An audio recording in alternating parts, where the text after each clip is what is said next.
All right. Courtney. Courtney.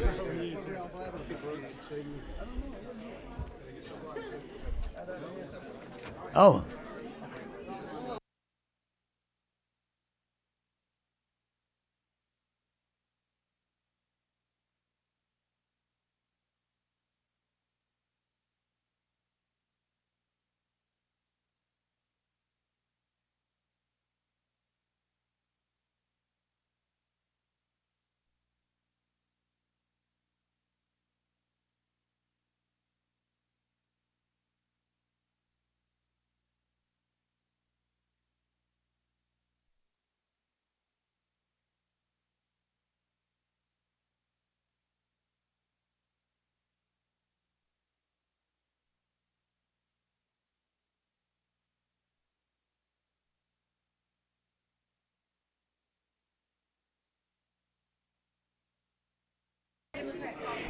Anyone who has any handouts, give them to Fallon over here to my left, and she will give them out when you speak. Or if you got them right now, you want to put them on the desk, that's fine. That's fine.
Ask Representative Mike Glanton if he would to please open our meeting with prayer.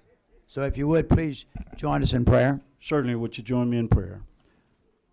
Most heavenly and gracious God, we just come before you in this hour, in this second that only you could have granted us. Just thanking you once again for the opportunity to assemble together so that we can come up with ways and means and resolutions to our education systems here in the state of Georgia, as well as other areas of interest for Georgians. Father, we thank you for this committee. We thank you for those serving on this committee, and we thank those in the audience as well that are in partnership with us as we move forward to make Georgia the very best state in the United States of America. We pray these and all things in the mighty and unmatched name of Jesus Christ, and those in agreement said, Amen. Ladies and gentlemen, we have a huge meeting today. It's packed. I've had several people contact me and say they wanted to speak. No one else will be allowed to speak today other than those on the agenda. Senator Tippins and I have agreed that during our regular meetings we will allow those who are not able to get on the agenda to have a few minutes at the beginning of our regular meetings.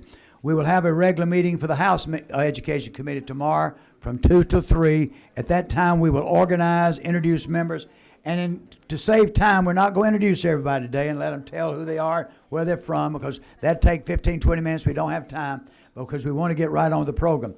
But I do want to do one thing. We're very fortunate today, and I'm sorry we don't have any more seats. If we'd have known this, we possibly could have gotten a room and maybe broadcast this. But we do have AP Day, and all of you don't know, if you hope you advanced placement, joint enrollment, Move On and Ready is a big, big thing for this state. And we do have, I think, 150, 200 students from all over the state, is that right? Or mostly from the CAB or Fulton. But we do have, hold up your hands if you're a joint enrollment advanced placement student. Let's welcome our future right here today. Now, I spoke with this group a while ago, and I had one to inform me there's possibly a future governor here, they said. There's going to be a president here today, and you guys and gals better watch out. They want to run for State House and Senate, so keep your seats well preserved. But before we start, the purpose of the meeting today, we had one last week when we talked about testing. We did want the new members, and not just for all new members, House and Senate, just hold up your hand where people can see who's new here. All our first-time members, let's give them a big round of applause. Good job.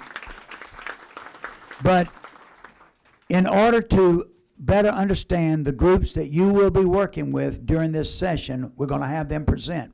The first group will be the State Department, then we have the other groups to follow.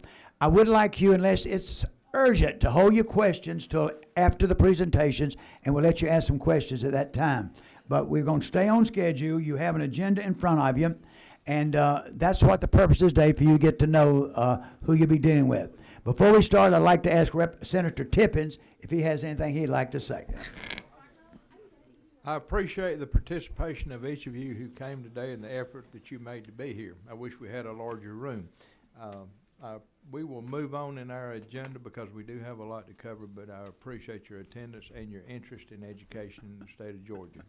As all of us agree, I think it's one of the most, if not the most important function of state government, other than the safety and security of the citizens. So I appreciate you being here and the input into it. Thank you. Now, something we don't normally do, where people can see, you students that are standing here, we're going to let you come and stand against that back wall where you can see, where people can see, so you're not blocking anyone. Same thing over here. You can come and stand. But if you need to leave, very quietly, just walk away. We don't normally do this. Be sure your cell phones are off. Be sure that everything is silent. And if y'all could just spread around the wall. Don't hit the light switch. It goes off, and it takes it a while to come back on. But just spread up there. Just put yourself in there, against there, and you can see. All right, without any further delay, we're going to try to cover all this. Anyone have anything they need to say before we start? Anybody think they have to say anything? All right. You think we're ready? We're getting everything ready.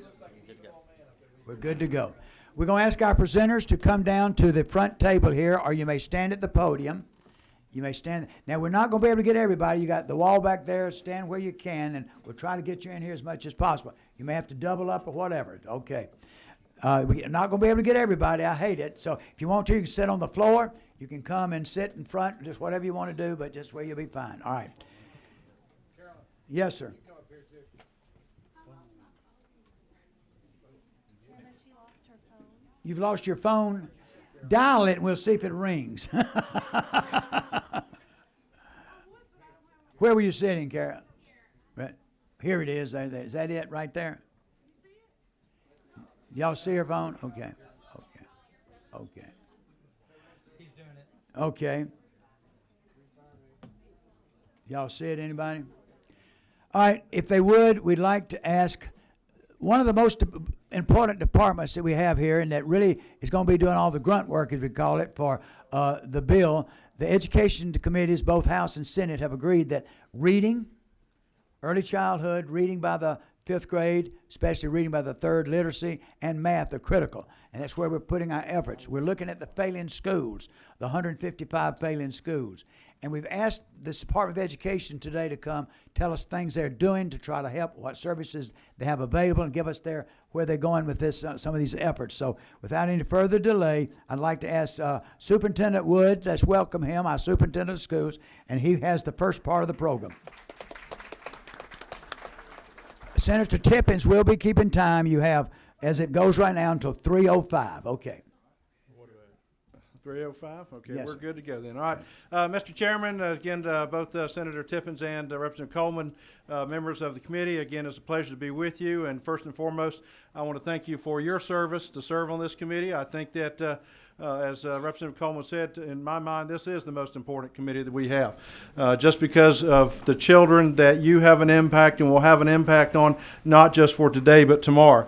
But as we look at this and thinking about what was shared with you, I grew up in a military family. I knew the importance of reading. I know what, having a mother who had that impact on me and what that means for our young people, not only as a young person growing up, but also as a high school social studies teacher, where it was not an issue of content that I could not, cover, but again, the biggest issue that I did face was reading and reading comprehension.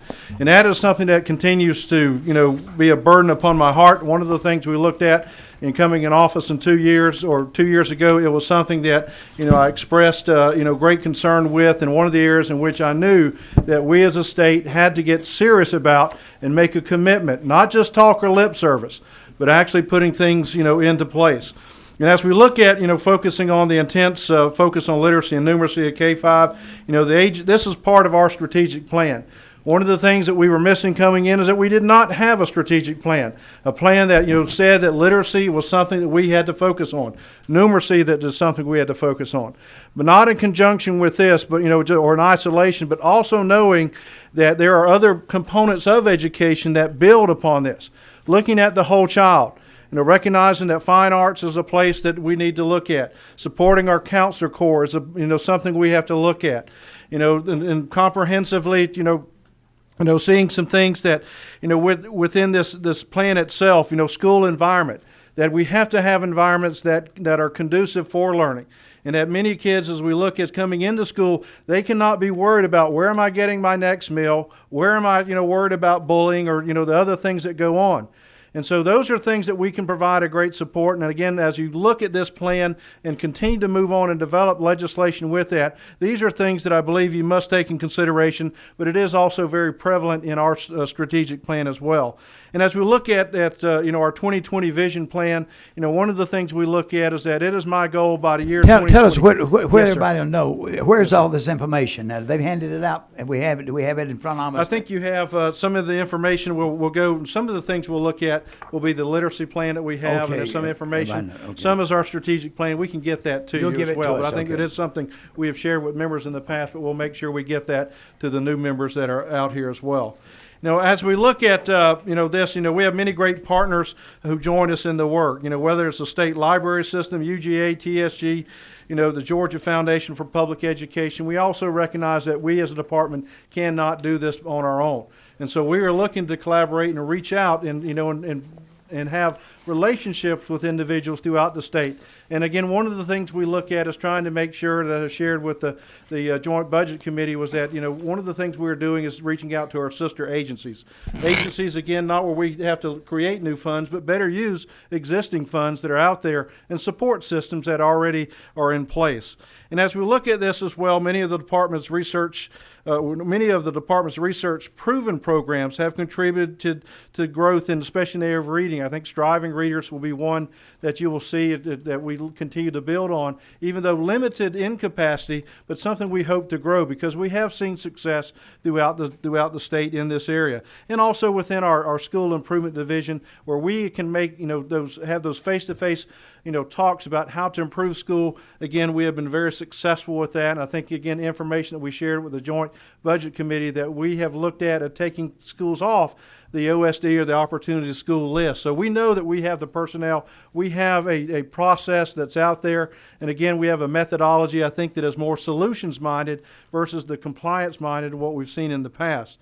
And again, as we look with the need to press forward and continue this work, through research, proven data, informed methods, we will move forward in ensuring that every student is on path for reading and writing proficiency in the days to come. And I know this is something that, is not an option that can we do it, but it is something we will do as a state. And again, as we look at this, all teams across the department are working in a coordinated manner to improve literacy. Again, one of the things we have found out, since stepping into this office is that many times we worked in isolation at the department. But now we are breaking down those silos again so we can have a collaborative, concentrated effort to make sure that reading and reading on grade level by third grade, is a reality. The department offers knowledge and experience that is intensifying our efforts so that student growth in literacy rises even at a faster rate. We hope that you will support us in this mission because we are seeing growth. We are seeing growth in many areas. Again, our graduation rate within the past 5 years, is increasing. Again, I think we're even at an all-time high. One of the things by 2020 we hope to have is that we will be at the national level at graduation rates in our state. So that is a very bold initiative, but one that will take place. But if we are to sustain that, then that means we have to focus on K-5 education, which we were talking about today. Again, as a speaking of support, you will soon have a framed copy of resolution by the State Board of Education supporting the renewed focus of literacy efforts. And again, one of the things I have today, I know you'll be meeting with the State Board next month, and each of you will receive one of the resolutions in a framed resolution to show our commitment, because this is a commitment that cannot be a fad in our state. It has to be something that is sustainable. And as I shared with my staff, it cannot be dependent upon any one of us being in these seats. It cannot be dependent upon me being state school superintendent for life. Because I know at one point in time in the future, there will come a day in which I will not have this seat. And so our commitment is to make sure that we are ready as a department to continue to move forward. And again, I submit to you that you look at what we are doing, and I encourage you to think about education in that way. Not to think of it as today, but what does it mean for our kids and our future? And again, that means a long-term support. And I think that was, some initial steps. We're done with that. With the passage of Senate Bill 364. I appreciate Senator Tippins and again Representative Coleman, on that issue. Those were some good steps. And they were good initial steps that began the process. But the work did not end with that. And I think that is what you're seeing, today. And I think very evident by the crowd that is here today that education is important. And again, our K-5 education is important. We support, the State Board's efforts and look forward to working with all of you, in the days ahead. Our commitment is to work together to make sure that we have the best education system, within not only for us as a state, but also within the nation. There are great things that are happening, and again, the people of the U.S. are looking at education, in the state of Georgia. And I think this will be a capstone of what we look at if we can get K-5 education in the process. Now, at this time, again, as we look at this, I'd like to, turn the podium over to Ariane Weldon. She is director of the Georgia, or the Get Georgia Reading Campaign. And again, building on that collaboration. I cannot say enough about Ms. Weldon and her efforts throughout the state to make sure that we are coming together in a collaborative effort to make sure that we get Georgia reading in the days ahead. So I appreciate her work and again what she has laid again even before myself coming in. So Ms. Weldon, I'll turn it over to you. Thank you very much. You have a packet in your bags that has the presentation I'll be going through. It's in a folder. This is it, right? Yes, that's correct.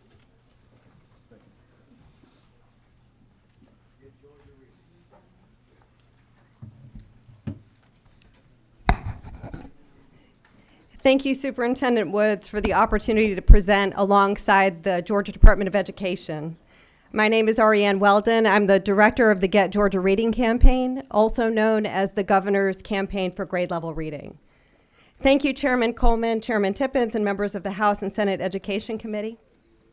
So I have a confession to make. They usually get some attention. There's a lot of confessions. Yeah, in good company. So while I'm here today to provide you with some information I think will be helpful for you in your decision making, I'm also here to recruit you to join Georgia's effort to get all kids reading. And while I'll touch on some of the statistics about this issue, I've also prepared a paper that goes into greater detail that I'd be happy to provide to you later. So here's the challenge. Right now, 2/3 of our kids are not reading at the level they should be. And third grade is when children are expected to make a significant shift from learning to read to reading to learn. And what that means is that in the United States, public schools deliver 85% or more of their curriculum by reading. Reading textbooks, reading smartboards, reading tablets and worksheets. And it matters little what else kids learn in elementary school if they don't learn to read at grade level. Even math depends on reading. There are far more words than numbers in math books. And as the verbal descriptions get more complicated past third grade, that becomes more difficult. And indeed, in Georgia, we took a look at this, and we did a study looking at over 107,000 students. And we matched those same students' third grade reading outcomes to their 8th grade math scores. And what you have in front of you shows that nearly 80% of the variation in 8th grade math success was explained by their ability to read well. So the campaign's unique approach to Get Georgia Reading in Georgia is about creating a shared language, shared understanding, and a shared sense of urgency. And I have in front of you this page that says the path to reading proficiency, and I want you to just flip over. I wanted you to see this because I'm going to touch on each of these steps along the path, and I'm going to touch on some data points. And this is the path that we're creating in Georgia. We took a unique approach in this campaign. Another confession is that I'm an epidemiologist by training. I don't know how to teach reading, but I do know how to look at patterns and help understand what's going on and what can we do about it. So one of the first factors that we looked at in terms of underlying factors that affect kids' ability to read is one that had never really been considered: school climate in Georgia. What you see here is the relationship between school climate and performance on the CCRPI. And you can see that there's indeed a strong correlation here. There's nearly a 30-point difference between schools with a climate rating of a 1 and a climate rating of a 5. But look what happens when you get to reading. This chart shows you the relationship between school climate and third grade reading. There's an even greater difference. Schools with a climate rating of a 1 have an average of 12.7% of kids reading proficiently by the end of third grade, and climate rating of a 5, 43.5%. And why is that, ladies and gentlemen? Because the kids can read. Indeed, reading is even protective against conduct issues. An 8-point increase in reading scores in kindergarten and first grade results in a 23% decreased risk of conduct problems by third grade. Attendance, another important factor. So what you see here on the screen are the schools with the lowest percent of students missing 15, with the highest percent of students missing 15 or more days, an average of 24% reading proficiently, compared to the schools with the lowest percent of students missing 15 more days, 51%. Summer learning loss, you can see here, is another big difference. And indeed, we're changing the conversation in Georgia. We have some unexpected partners in this campaign. The juvenile court judges have become a really strong partner in this campaign. Judge Peggy Walker in Douglas County said, when children don't have language, their behavior becomes their language.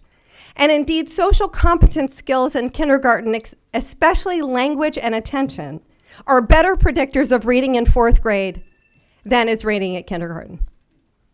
Indeed, a 20-year retrospective study found that for every 1-point decrease on a 5-point scale measuring a child's social competence in kindergarten, they had a 67% higher chance of being arrested, 82% higher rate of marijuana use, and 82% higher chance of being in or on a waiting list for public housing. But for every 1-point increase, those children were twice as likely to attain a college degree in adulthood, 54% more likely to earn a high school diploma, and 46% more likely to have a full-time job by age 25. But see, it starts earlier. So this is by age 3. This represents a pretty famous study that's become known as the 30 million word gap, and that shows you that between the ages of birth and 3, that lower income children hear 30 million fewer words than their counterparts. And that results in having half the vocabulary by age 3. And vocabulary by age 3 is one of the highest predictors of reading ability. It's actually, now we know it's actually by age 2. But the truth is, when we control for income, it was the type of language that mattered. So it didn't matter. So in those homes where this type of language, there was rich language interaction going on, whether you were higher income or low income, income fell away. And so that's something that's really promising. And of course, what happens at the kindergarten door, that kindergarten teacher doesn't know who has 20,000 listening vocabulary words and those who have 3,000. And even earlier, a baby's brain grows 80% in the first 18 months. An unexpected factor that people might not have known before is actually gestational age, preterm birth. The truth is that a baby's brain at 35 weeks weighs only 2/3 of what it will weigh just a few weeks later.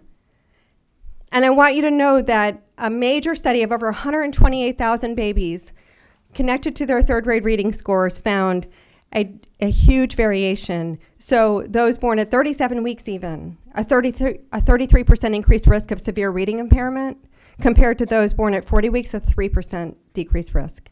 So we go from really maybe having some preconceived understanding about what are the factors that affect reading and expanding that to something that's getting us further. And you can see we leave the question mark in there because we need everybody to continue to look for what are those factors that we don't know yet.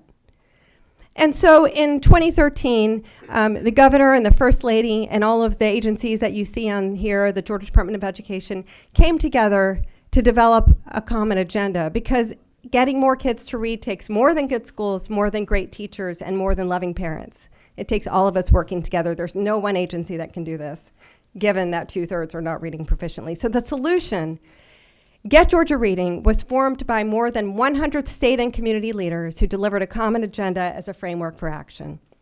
It consists of 4 pillars: language nutrition, access, positive learning climate, and teacher preparation and effectiveness.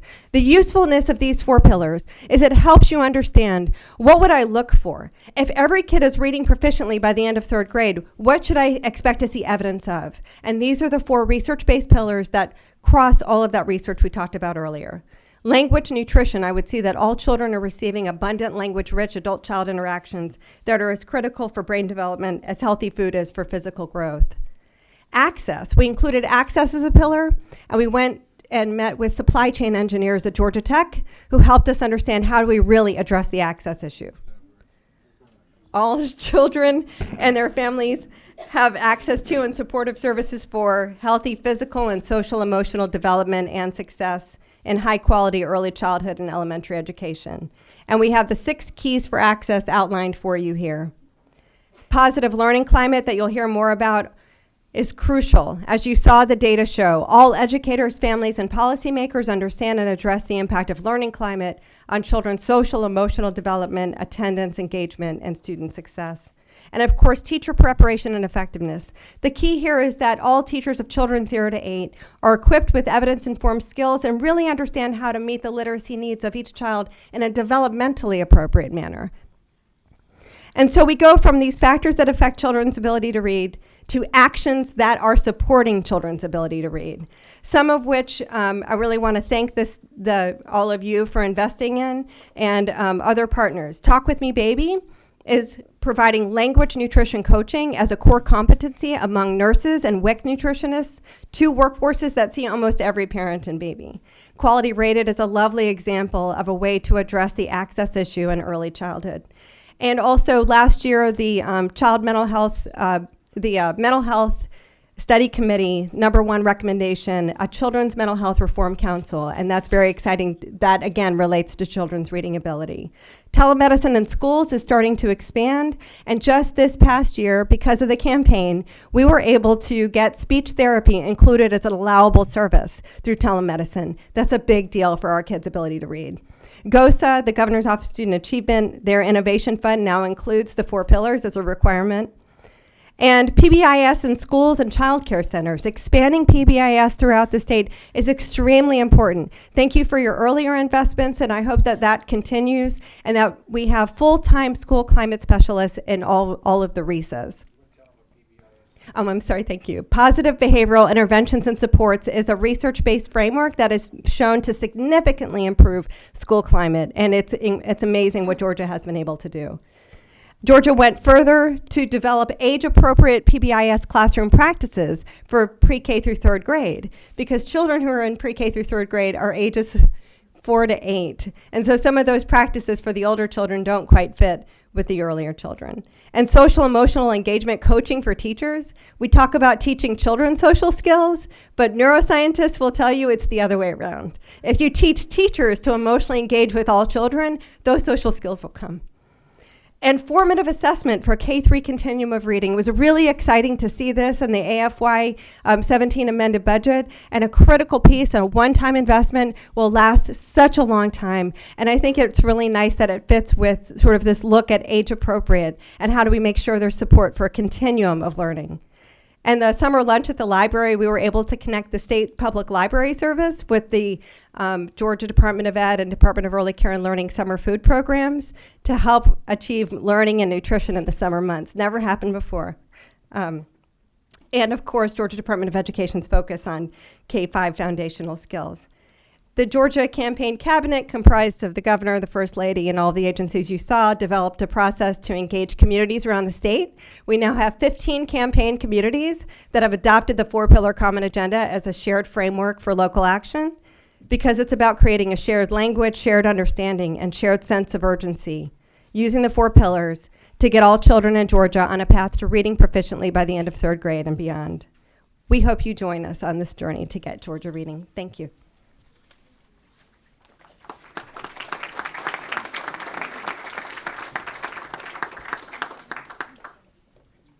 Hi, I'm Caitlin Dooley, Deputy Superintendent for Teaching and Learning at the Georgia Department of Education.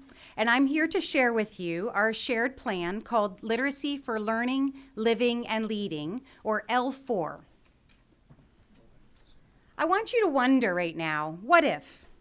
What if every child in Georgia entered a school that has a positive learning climate, where teachers and students engage in rich discussions about books and writing and information, where school leaders and teachers and students see themselves as literacy leaders and literacy learners, benefiting from personalized professional development and collaborative discussions, where community libraries, parks, and museums and families gather with the school to celebrate literacy and learn together, where access to technology is a given and computers are a common tool for learning and demonstrating proficiency. The Georgia Department of Education has organized for action around the Get Georgia Reading pillars. Our teams, teaching and learning, assessment, nutrition, school and district effectiveness, federal programs, policy, finance, we are all approaching this challenge in a holistic way. We provide a framework by which our students can succeed. We will measure our success by our schools, showing that each school that ensures that all children have rich language, access to nutritious food and physical and mental health supports, positive learning climates, and well-prepared and effective teachers and leaders. So, how do we foster literacy in Georgia? I want you to take away 3 ideas. 1, our state is achieving higher results than ever before. We need to sustain this growth. 2, we know what works. We have experience and expertise. We need to invest in scaling what works. And 3, we are creating synergy, which means all hands on deck. We're working with partners across the state to focus our energy on improving literacy. Since 2005 to 2015, Georgia has seen tremendous growth in student achievement, moving from the bottom of the pack to the middle of the pack. A 2012 study by Harvard University professors ranked Georgia the 14th fastest growing performer for math, reading, and science among all U.S. states. But we're not satisfied there. We're not satisfied with middle of the pack. We want to continue to accelerate and grow this performance. The growth we've seen is supported by a sustained and coordinated effort, and we're asking for your support to scale the efforts across the state, closing the gaps and reaching more schools. The department has demonstrated the ability to close the gap. This study shows that an intervention that uses evidence-based practices and a school-focused model not only improves the outcomes of good readers, but it also closes that gap between good readers and struggling readers. And this study of 5 districts that we worked with shows that although we can show continuous improvement, there are some gaps that happen during the summer. And we think this is in part due to summer learning loss. So this study tells us 3 things. We can create improvements. By examining variations in performance across the schools, we can identify what contributes to those improvements, and we have a replicable model for other schools to use. The Georgia Department of Education has deployed over 120 online professional modules and led thousands of teachers and leaders in professional learning for literacy. In studying what the most successful schools do with this, we found that it requires whole school participation. It requires engaged leaders, instruction that's based on data, research-proven strategies such as positive learning supports and interventions, which you'll hear about in a minute, social and emotional engagement, and even arts-integrated learning. We want to focus on personalized instruction, meeting learners where they are, and then guiding them forward. We have to have writing every day in schools. We need rich conversations about books and other texts, and we need to have guided reading. We've learned that we have to focus on the whole school and systems change over the long term, not just teacher change, because teachers and leaders come and go, hence the L4 plan.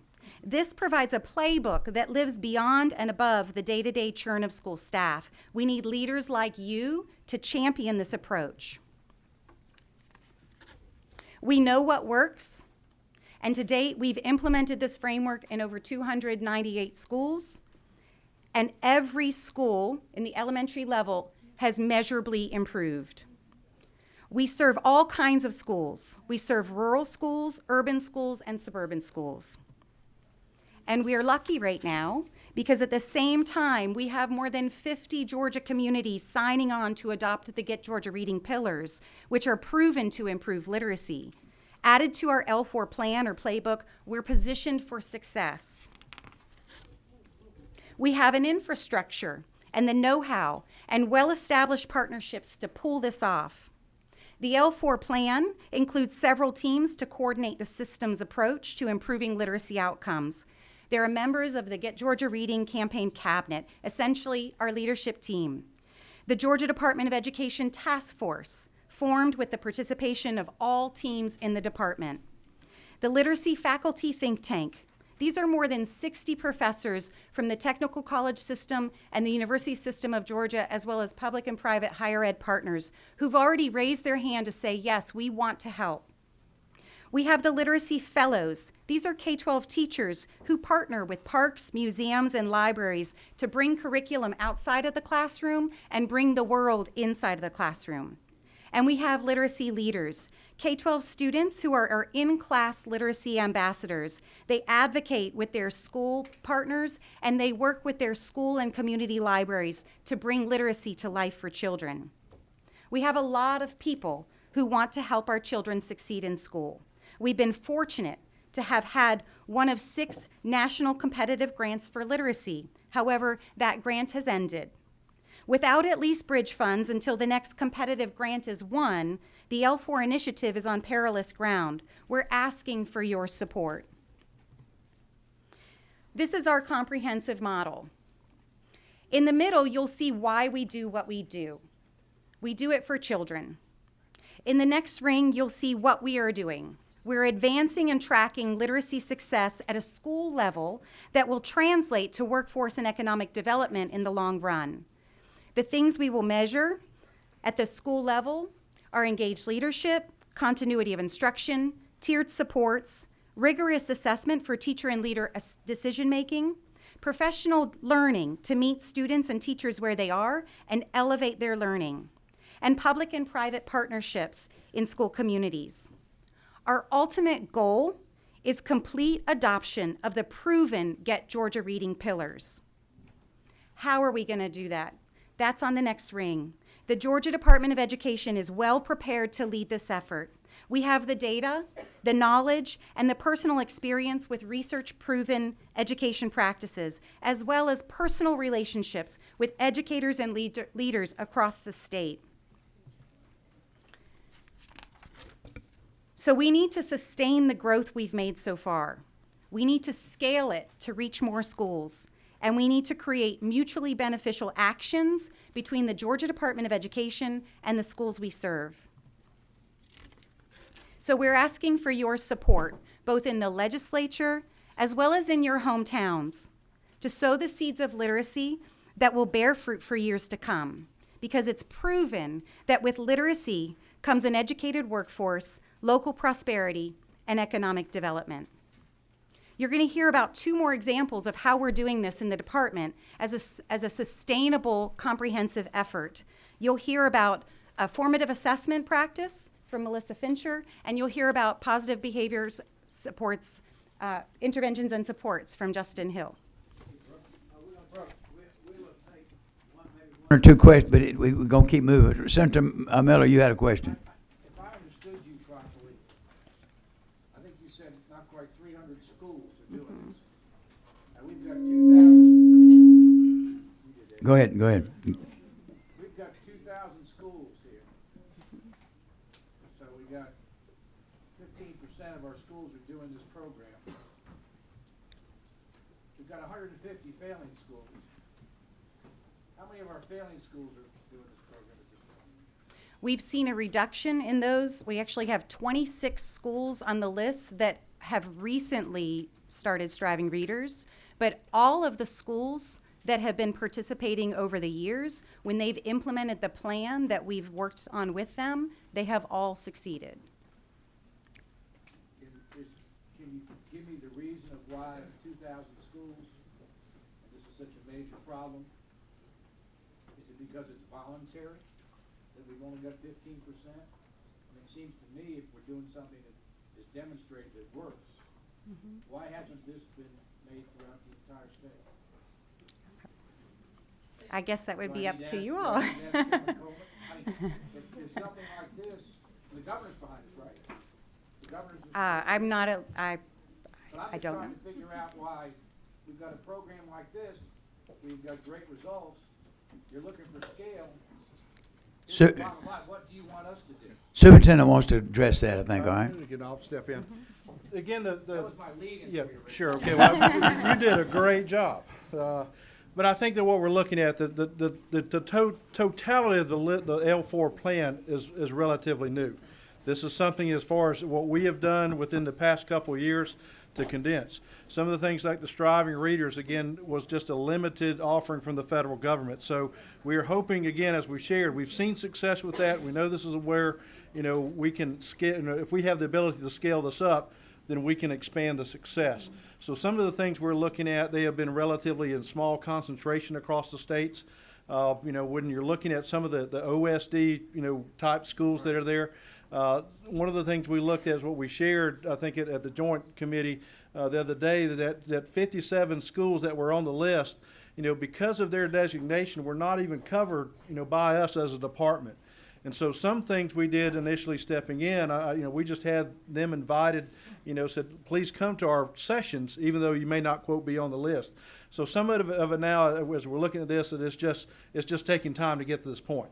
And to be honest, I would say that for us as a department, I do not believe we were ready 2 years ago to do this because we were not collaborating together as a department.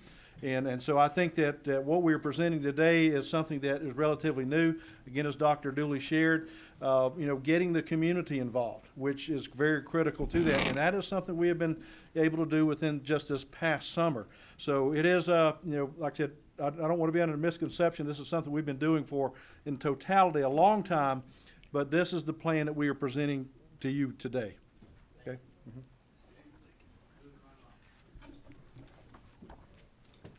Next presenter, okay? Okay, so I get to talk to you about something fun today, and that is the development of grades 1 and 2 formative assessments. And we're taking a very innovative approach to this solution. As you recall, last year, Senate Bill 364 was passed, and it asked that the department develop a solution for basic numeracy and literacy skills for our youngest students. And so we're taking a different turn. We do not want to administer a test. There's probably a good reason why the word test is 4 letters. People don't like them. We certainly don't want young children having to sit and not be able to wiggle and do the things that they need to do. So we've worked and partnered with the Georgia Public Broadcasting to develop Keenville. And what I'll do is I have a short video to show you, and hopefully things are going to work. In Georgia, our students have creative, curious minds. And we know that building their literacy and numeracy skills leads to improved high school graduation, higher education opportunities, and earning potential. Recent legislation recognized the importance of these skills by establishing math and literacy formative assessments for Georgia first and second graders. While traditional tests are not developmentally appropriate at this age, there is another option: game-based assessment. There's mounting evidence that games, when done well, actually improve students and game players' cognitive abilities in both literacy and numeracy. Traditional assessment only measures what kids have already learned, and largely only what they've memorized. In a game-based assessment, the student's actually learning while they're doing the game. The experience of playing the game is actually the experience of learning. And so it's a far healthier environment which the student is actually learning, and we are assessing as they learn. In a game-based assessment, I would want it to be fun for the students.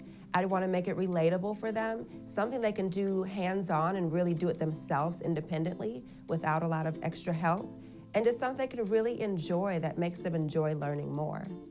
Probably the biggest advantage to game-based assessment that we don't get through traditional testing or assessment is the fact that it allows students to fail without feeling like failures.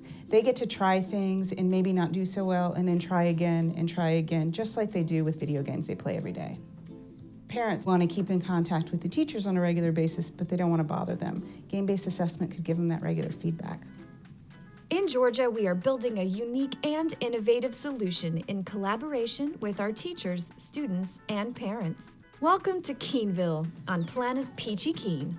Designed to empower educators, the research-based assessment tool will be integrated into the instructional day throughout grades 1 and 2. Students explore and customize a highly engaging world that presents real-life yet playful, age-appropriate material and problem sets. It's a formative assessment that doesn't feel like a traditional assessment.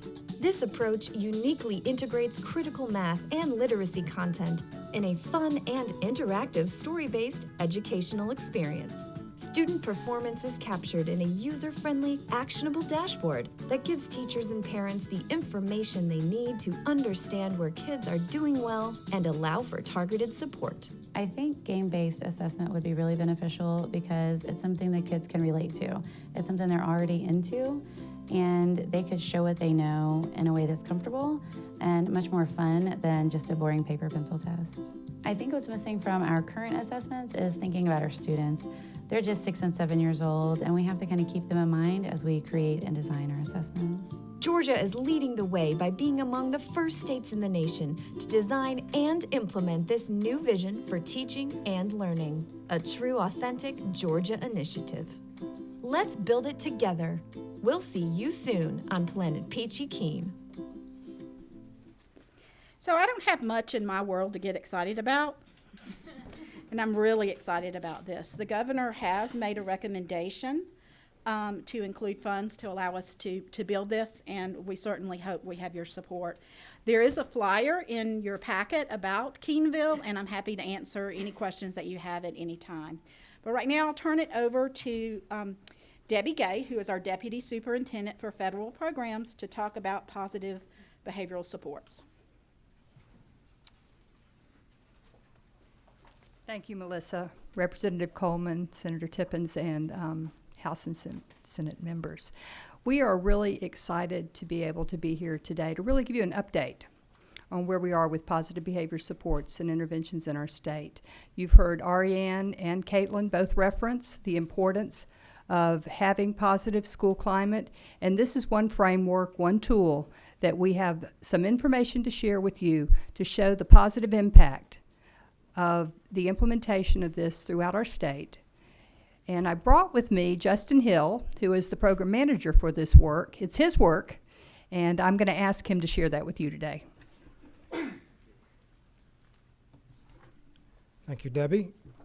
Good afternoon, ladies and gentlemen. So Justin Hill, the program manager. Our mission at the DOE is to really go forth and help schools improve that positive learning climate so that all the things that was spoken of previous can take place. So really working on that host environment to that learning is conducive.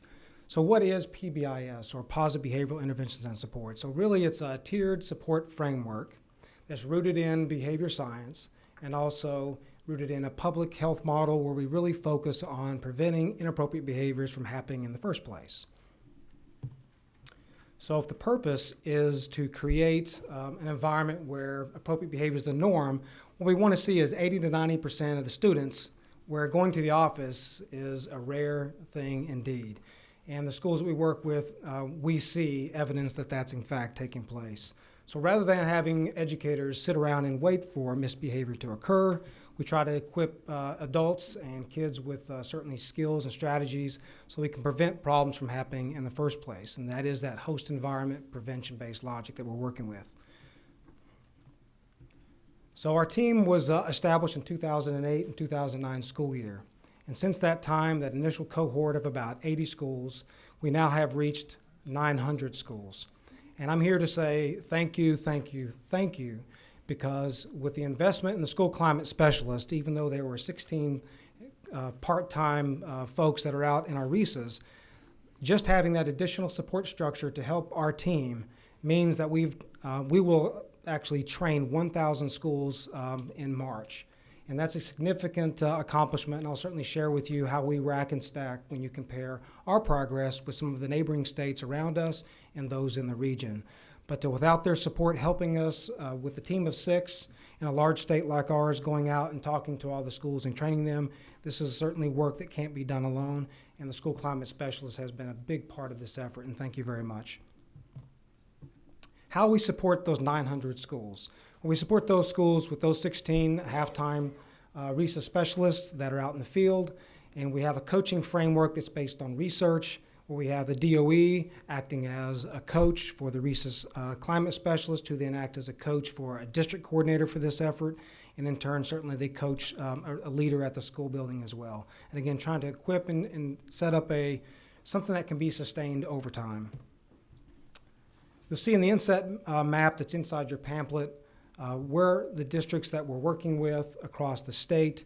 You may also see an entertaining photo of our team, and we're all dressed in superhero t-shirts because with a team of 16 part-time folks and 6 DOE specialists going out with the charge of changing school climate in over 2,000 schools, we've adopted kind of a superhero mentality that we can do this, and together certainly we can make great change.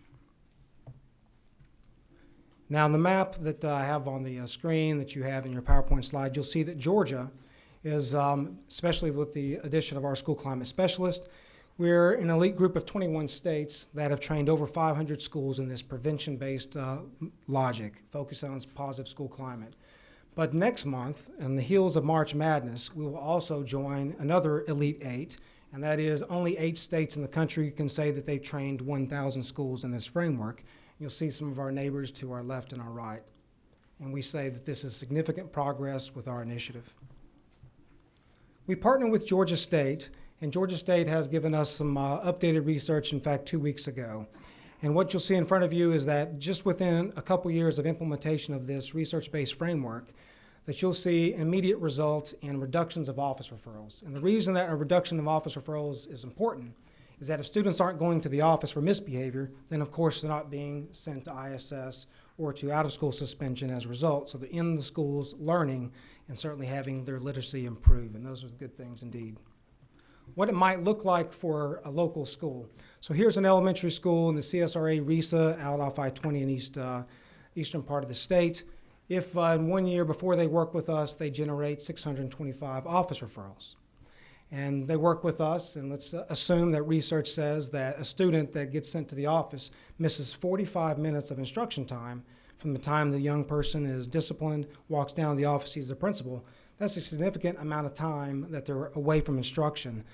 So if we can work with a school and the average school can reduce their referrals by 25%, we certainly can see that at least 15 full days of 7.5-hour days of instruction being added. And for a school administrator, that means not sitting in the office waiting for problems to happen. That means getting out in the hallways and supporting teachers before they happen. It's a big mindset change. We know that research tells us that the team's creation in 2008 and 2009, that we have impacted Georgia's steady decline in out-of-school suspensions by 30%. We partner with Georgia Appleseed that's helped us coordinate looking at our own data, and we know that this is good news for the students in Georgia. We also know that if schools work with us, that they're likely to have a higher score on the STAR climate rating. And again, Georgia is a national leader trying to measure the kind of climate that we have for our students.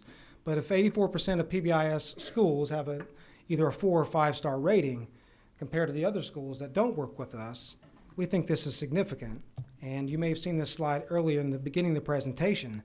We know that schools with 4 or 5 also have higher CCRPI scores. And note the difference between a school with a 5-star versus a school with a 1-star. That's 30-point difference. So we know that your investment in school climate, your investment in Pbis, we know that it's paying big dividends for us in the state. But we can't do this work alone. So much like Superintendent Woods, we partner with other folks to help us in this work. So I want to highlight some recent partnerships that from 2016, this year in the fall. One, we're working with DBHDD, our project aware at the State Department, and our Pbis team to kind of develop a framework to help school districts discuss and work out how they can layer in mental health supports for students that are certainly struggling and have great need. In addition, you heard earlier that our team is also collaborating with DECAL, working on how do we reach those Pbis, those classrooms in Pbis elementary schools so that there's a clear transition for the pre-K environment to the elementary school environment to the upper grades. And that's occurred this year. Also, we're partnering with RESA to help us deliver greater supports to classroom teachers, and for our high schools are certainly struggling as well. Those partnerships, those aren't the only partnerships. Certainly, if we want to have educators into the profession already equipped with this knowledge and these skills, that means that people finishing their education teacher preparation programs need to come into the profession with this. So we've worked with Georgia Southern and Georgia College and State University to create some Pbis courses. And in fact, PSC is reviewing Georgia State's model to create an endorsement so that educators are given credit for investing in this, this framework to help students. And of course, I can't really end the presentation if I don't talk about the importance of social media and the fact that it is a way to overcome great distances on the interstate, is that using that internet to message and research, talk about the research that's out there available for staff and the adults in the building, so to improve that climate. And in fact, next month we are launching our YouTube channel because we know that remote webinars is perhaps not the best way to always reach our adults in the buildings. So thank you very much. Mr. Woods?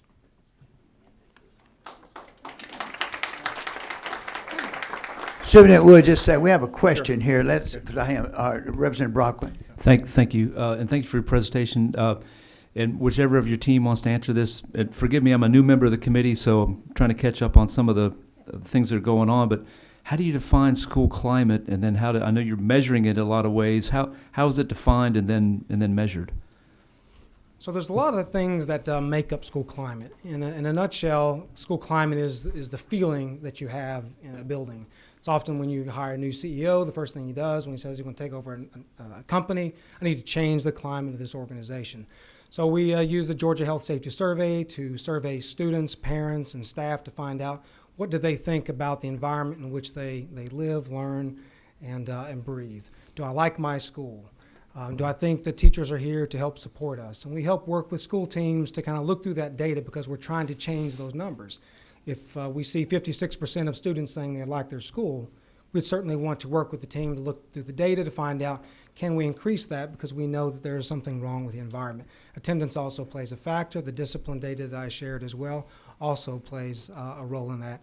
But collectively put all those things together, and it kind of gives us a semblance of what the climate is in the building. If I could ask a follow-up, Mr. Chairman. So the schools then get star ratings, and is that? Yes, sir. Is that, okay, great. All right, thank you. Yes, sir. All right. Representative Glanton? Thank you, Alex. Also. Sir? Okay. I have a question for you as well. Sir. You mentioned the schools that you mentioned that you're implementing Pbis training in was Georgia Southern or?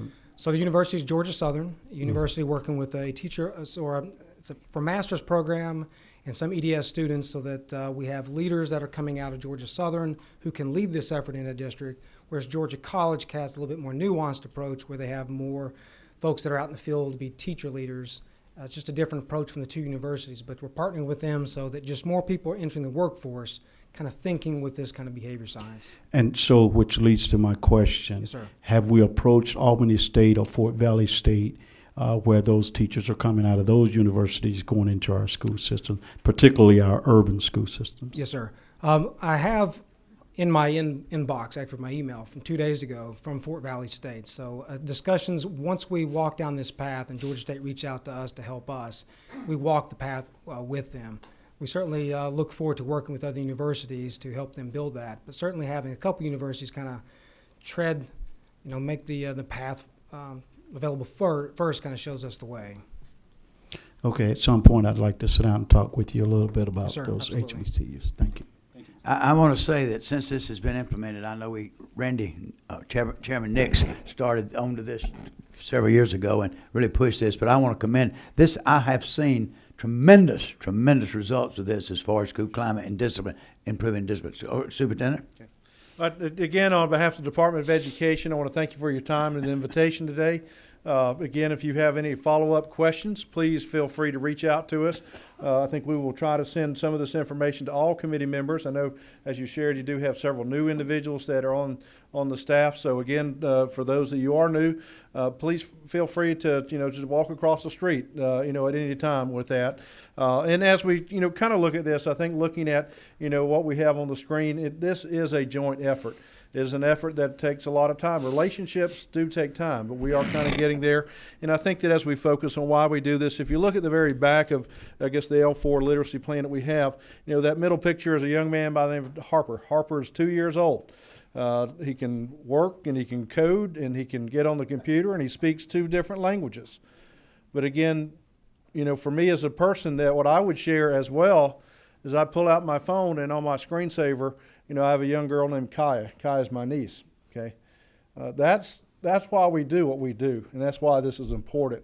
That's putting real faces to the future of Georgia, and so I encourage you, invite you, like I said, to be a part, and as I know you will. But I want to guarantee you this: Georgia will be where we need to be. Failure is not an option, and we will not fail. Like I said, it may take us time to get there, but we are going to get there, and we'll get there together. So again, I thank you on behalf of myself and the department, and like I said, we're here to serve and to work with you. Superintendent, I want to say you have invited the committee, now both the House and Senate. We've been invited over to, and we started this a couple of years ago, and it's been very helpful. We'll go over there and we'll meet with you. I think it's next month. Yes, sir. That we're having a time out. You'll be getting a notice about it, and also in the summer. Now, I know the House and Senate, we've been going and invite the leadership team, but they've invited us to their retreats they have, and we plan together. So we probably have the best working relationship we've ever had with the state board. In the 26 years I've been here, it's the best it's ever been. And we really collaborate with the State Board of Education and State Department. So it's been wonderful. And I think we just scratched the surface. Now, we have 2 minutes. I'll take some questions from you because I want to keep us on schedule. Representative Senator Miller. I appreciate your presentation, but my question is, the governor says that his goal in education this year is to put more resources into these failing schools. Seems to be my question is, are you all in dialogue with the governor's office about these programs we're talking about that work? Is this where we're going? If we're going to put more resources into things for failing schools, these are your latest and greatest that we've got demonstrated. That is there a game plan between yours and the governor's office about implementing more of this stuff in the schools? Yeah, well, yes, sir. I mean, because some of these things have actually taken place even before I came on board, so it is ongoing. Again, some of these were pilot programs, so the governor's office is well aware. We have regular meetings with the governor's office and their representatives with that, and we continue to share. Now, again, the L4 literacy plan, relatively new, so it is something we're looking at getting, but we cannot do this without the governor and his support. So we will have that ongoing dialogue, and again, looking and working in conjunction with you as well. And Superintendent and Senator, where the committees will all know, because I know you were there, Senator Miller, and I know you were there, Representative Glanton. I was there, but the governor, I want you to know there is a piece of legislation that is being drafted as we speak. Representative Tanner's not here. I know Senator Tippin and his staff's working with us, Lieutenant Governor. We're working with the governor's office, working with the State Department. We are looking, and you will be seeing, and it will be starting in the House, and that's why I think it's critical you're here today to understand what's being said. But we will be looking at this and fleshing out. And then we're just going to give you, you're going to have the framework, and we as committee members will be fleshing out and seeing what these pieces we want. We're going to perfect. They'll perfect it, implement it. You'll perfect it, Senator. You'll perfect it there. But we are, so know it's coming. That will be done not in subcommittee. It's going to be done in full committee.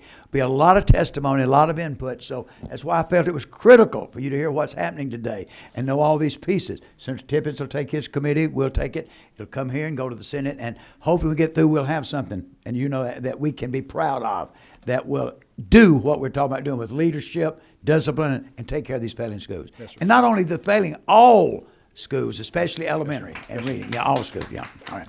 Okay, thank you. Any other question? I have one more right now. Number 5, who is, okay, Senator? I am Senator Donzella James. How you doing? It's I'm good doing to great. see you. Thank you. Same here. And I'm glad that I got here to hear this part, and I can't wait to read the part that I missed. Excuse me. However, I do have a question about the fact that when the referendum for failing schools was even mentioned before it even became a fail resolution, the different school systems were trying to work hard to get those schools off of that list. Once it failed, do you see that same enthusiasm to take them off, and with all the new programs that you can implement as well? Yes, ma'am. Well, I mean, even when I took office up here, I mean, my goal was to make sure that all schools succeed. I mean, that mission does not change. One of the things you'll find out is that all but two school systems have signed a contract with us, and it is a performance contract. And so that with that contract, I mean, just as from a business point, it has consequences. They have told us that these are the goals that they are doing, and I think it's recognizing that not necessarily just looking at achievement by itself, because some of these schools, when we look at them, they actually started 50 and 100 yards behind the start line. And so what we have to look at is not necessarily just achievement as a base level, but look at the growth as well. And that if we see, and one of the things we're looking at that we've shared is that we're looking at a new monitoring system. And that if a school, and that they are looking at they are continuing to meet their contract targets, that we need to leave them alone because they have something going on. And that allows us to better focus our resources to schools that continue to underfail. And so I think we're trying to do a better job, but accountability has not changed. And again, as I've shared, with my staff, I said, we're going to move these schools, and so if there's a question about that, I can guarantee you my passion has not changed. And we're here for the long haul. But I think laying the groundwork that is necessary, again, this is work that I think we have been ongoing. And I'm pleased to say, we're set to really do some good things. I think we need some tweaks. Again, looking at, I think CCRPI, again, one of the things we're looking at, but looking at that performance. But, we just look at, if we were able to just, look at just growth, we would have actually removed some of these schools off that list because they are growing. So there are two things we need to look at, not just the number in itself, but what does that number actually mean? So our commitment is, we're going to go. Let me say this. We're not talking about, which I think this is beautiful. We're talking about now still helping these schools within existing law. Yes. Within existing law. Senator Miller, hold up your hand. Senator Miller, Representative Stovall, hold up your hand. Representative Glanton, hold up your hand. And let's see, I was on the committee. Terry England, Senator Tippins on that commission. And we're not talking about takeover. We're talking about going in there helping. And I think one of the beautiful things that we've heard, many of these schools have already started. I have to give Maria from Atlanta. She is doing a phenomenal job with Atlanta Public Schools. But the State Department, we're going to be helping. We're going in that right? Yes, sir. Superintendent, going in helping these schools, trying to find what it is we need to do with the audit that we need to help them. Yeah. Well, and all right. And I would just conclude with this. I mean, the model that we are looking at and have developed is what we call a support model. It is not a compliance model, which really was what, if you look at No Child Left Behind, A Race to the Top, it was basically a boot. And it did nothing as far as just saying this is a check of the box, which you meet these things. But, even from the federal government, no support came. No help came. But I think what and again, what you have looked at, again, with PBIS, I mean, that's support. That's, a credit to you. Looking at, striving readers and giving that's where we need to make that difference. But it is also bringing these folks in and having a true dialogue, with our communities. Yeah. Because our communities own that. And I even share with business. Business has told me, said, we need to have a great workforce. And I said, if you want to have a great workforce, then you need to invest in a great workforce. And so that goes hand in hand. So, again, since there, many people have said, we have never heard from the Department of Education. But that is changing. And we realize we can't do it alone, but we're going to get there. So that's my pledge to you. And I want to commend our governor. I'll tell you, some of this recovery is in the budget. I appreciate you being here, Chairman Dickey, because he works with the subcommittee for the budget for education. And it's great. I appreciate him being here and he wanted to come to here because a lot of these recovery items are already in the governor's budget. And it's up to us to look at it and try to approve those. But I think that's correct. That's the money to do a lot of these things. So I appreciate it. Okay. Thank you. I hate to push you, but we'll have That's you all back right. We sometime. understand. And I appreciate y'all attending our meetings. Let's move right on. Okay. We got Thank you. we got a lot to go, and the rest of these have 5 minutes apiece. So y'all just accept the next one. He has a little longer. But Steve Dollinger, stand up, Steve. We appreciate you. You're with the, of course, the Georgia Partnership for Excellence, and y'all come up with your 10 issues every year. So why don't you introduce yourself and introduce your committee and tell us what you're doing. And please tell us the purpose of your committee and how it was formed and everything. Mr. Chairman, thank you for this opportunity. During our 25th anniversary this year, we're glad that you've invited us back to share with you our 13th edition of the Top 10 Issues to Watch. As we'll say over and over again, these are not the only issues in Georgia, but they're 10 of the hot ones. Picking up on some of the conversation from Senator Miller, we want to talk about how all these play together. They are not separate and discrete issues. They really are intertwined together. But just to answer your question, Chairman, we were created 25 years ago by the Georgia Chamber and the Georgia Economic Development Association to be a research-based, nonpartisan organization that provides information like this to decision makers like yourselves. Our board is made up of business leaders, but a lot of other folks, particularly some of those in the audience today, who are by virtue of their position, including our two chairs here, and many of the organizations in the room. So this is one of the documents that we like to produce. You've seen some others as we do our presentations across the state on the economics of education and our new Education Policy Fellows Program. I know Mr. Chairman would like for us to take about 5 or 6 minutes and go over each one of these. Just teasing. But Dr. Dana Rickman with me is our Policy and Research Director. She's the author of this document, and she's going to talk about how these 10 really interface and kind of pick up on the conversation you had before about the important work ahead of you for this session. Thank you, Steve. You guys have the document in front of you, and if you look on the inside cover, you'll see the different 10 issues, and they run the gamut from federal government to funding to teaching and leadership to child's mental health. I'm not going to go into detail on any of these except for one because I feel that it really lays the groundwork for all of these others. This education is very complicated and exists within an ecosystem of communities and a lot of times now in Georgia, poverty. And so I want to look in detail at issue number 9, which we call the economics of education. And for those of you that have the book, it starts around page 50. But I want to just tell a story of a successful, healthy economic cycle. And so you think about the life cycle of students and families and the state, and you have a strong educational system, which is why all of us are here, that you start through early learning, the children move through the K-12 system, they successfully go through post-secondary and go into work and career as adults. And that gives back to, as an adult, successful adults, they're able to support their families. Children grow up in strong families, healthy communities. You have healthy babies that then go back into the early learning system. This is a healthy economic life cycle of a state, of a region, of a city. And you see the strength of an educational system is core to that. What we're seeing in Georgia, especially since the recession, that there are cracks in the educational system. And we have students that are dropping out of school and not completing successfully. And what happens is you have high school dropouts, you have communities where high school dropouts, more and more high school dropouts. We have some communities across Georgia where 40% of their adult population has not completed high school. So you have communities of disinvestment and intergenerational poverty that gives rise to children born in these communities that are more likely to have all of the struggles that we heard earlier from Ariane Weldon about how to read on grade level. They miss all of those supports. We have a lot of really smart kids in Georgia that are living in poverty, but through no fault of their own, they have additional barriers. And these children come back into the educational system. As we all know, early learning is one of the places to invest to help reduce the learning gap and reduce the achievement gap. The early learning system can get overwhelmed with more and more children who come with more and more needs. They do what they can, but then we have more needy children coming into the K-12 system, and that crack gets bigger because we're not supporting it, we're not shoring it up. And so what we've seen in Georgia, since the recession especially, is more and more students, go backwards please. Oh, gotcha. More and more students, more and more families are caught in the poverty cycle. And more of our, that cycle is growing. And our healthy economic cycle, the number of people participating in that is shrinking.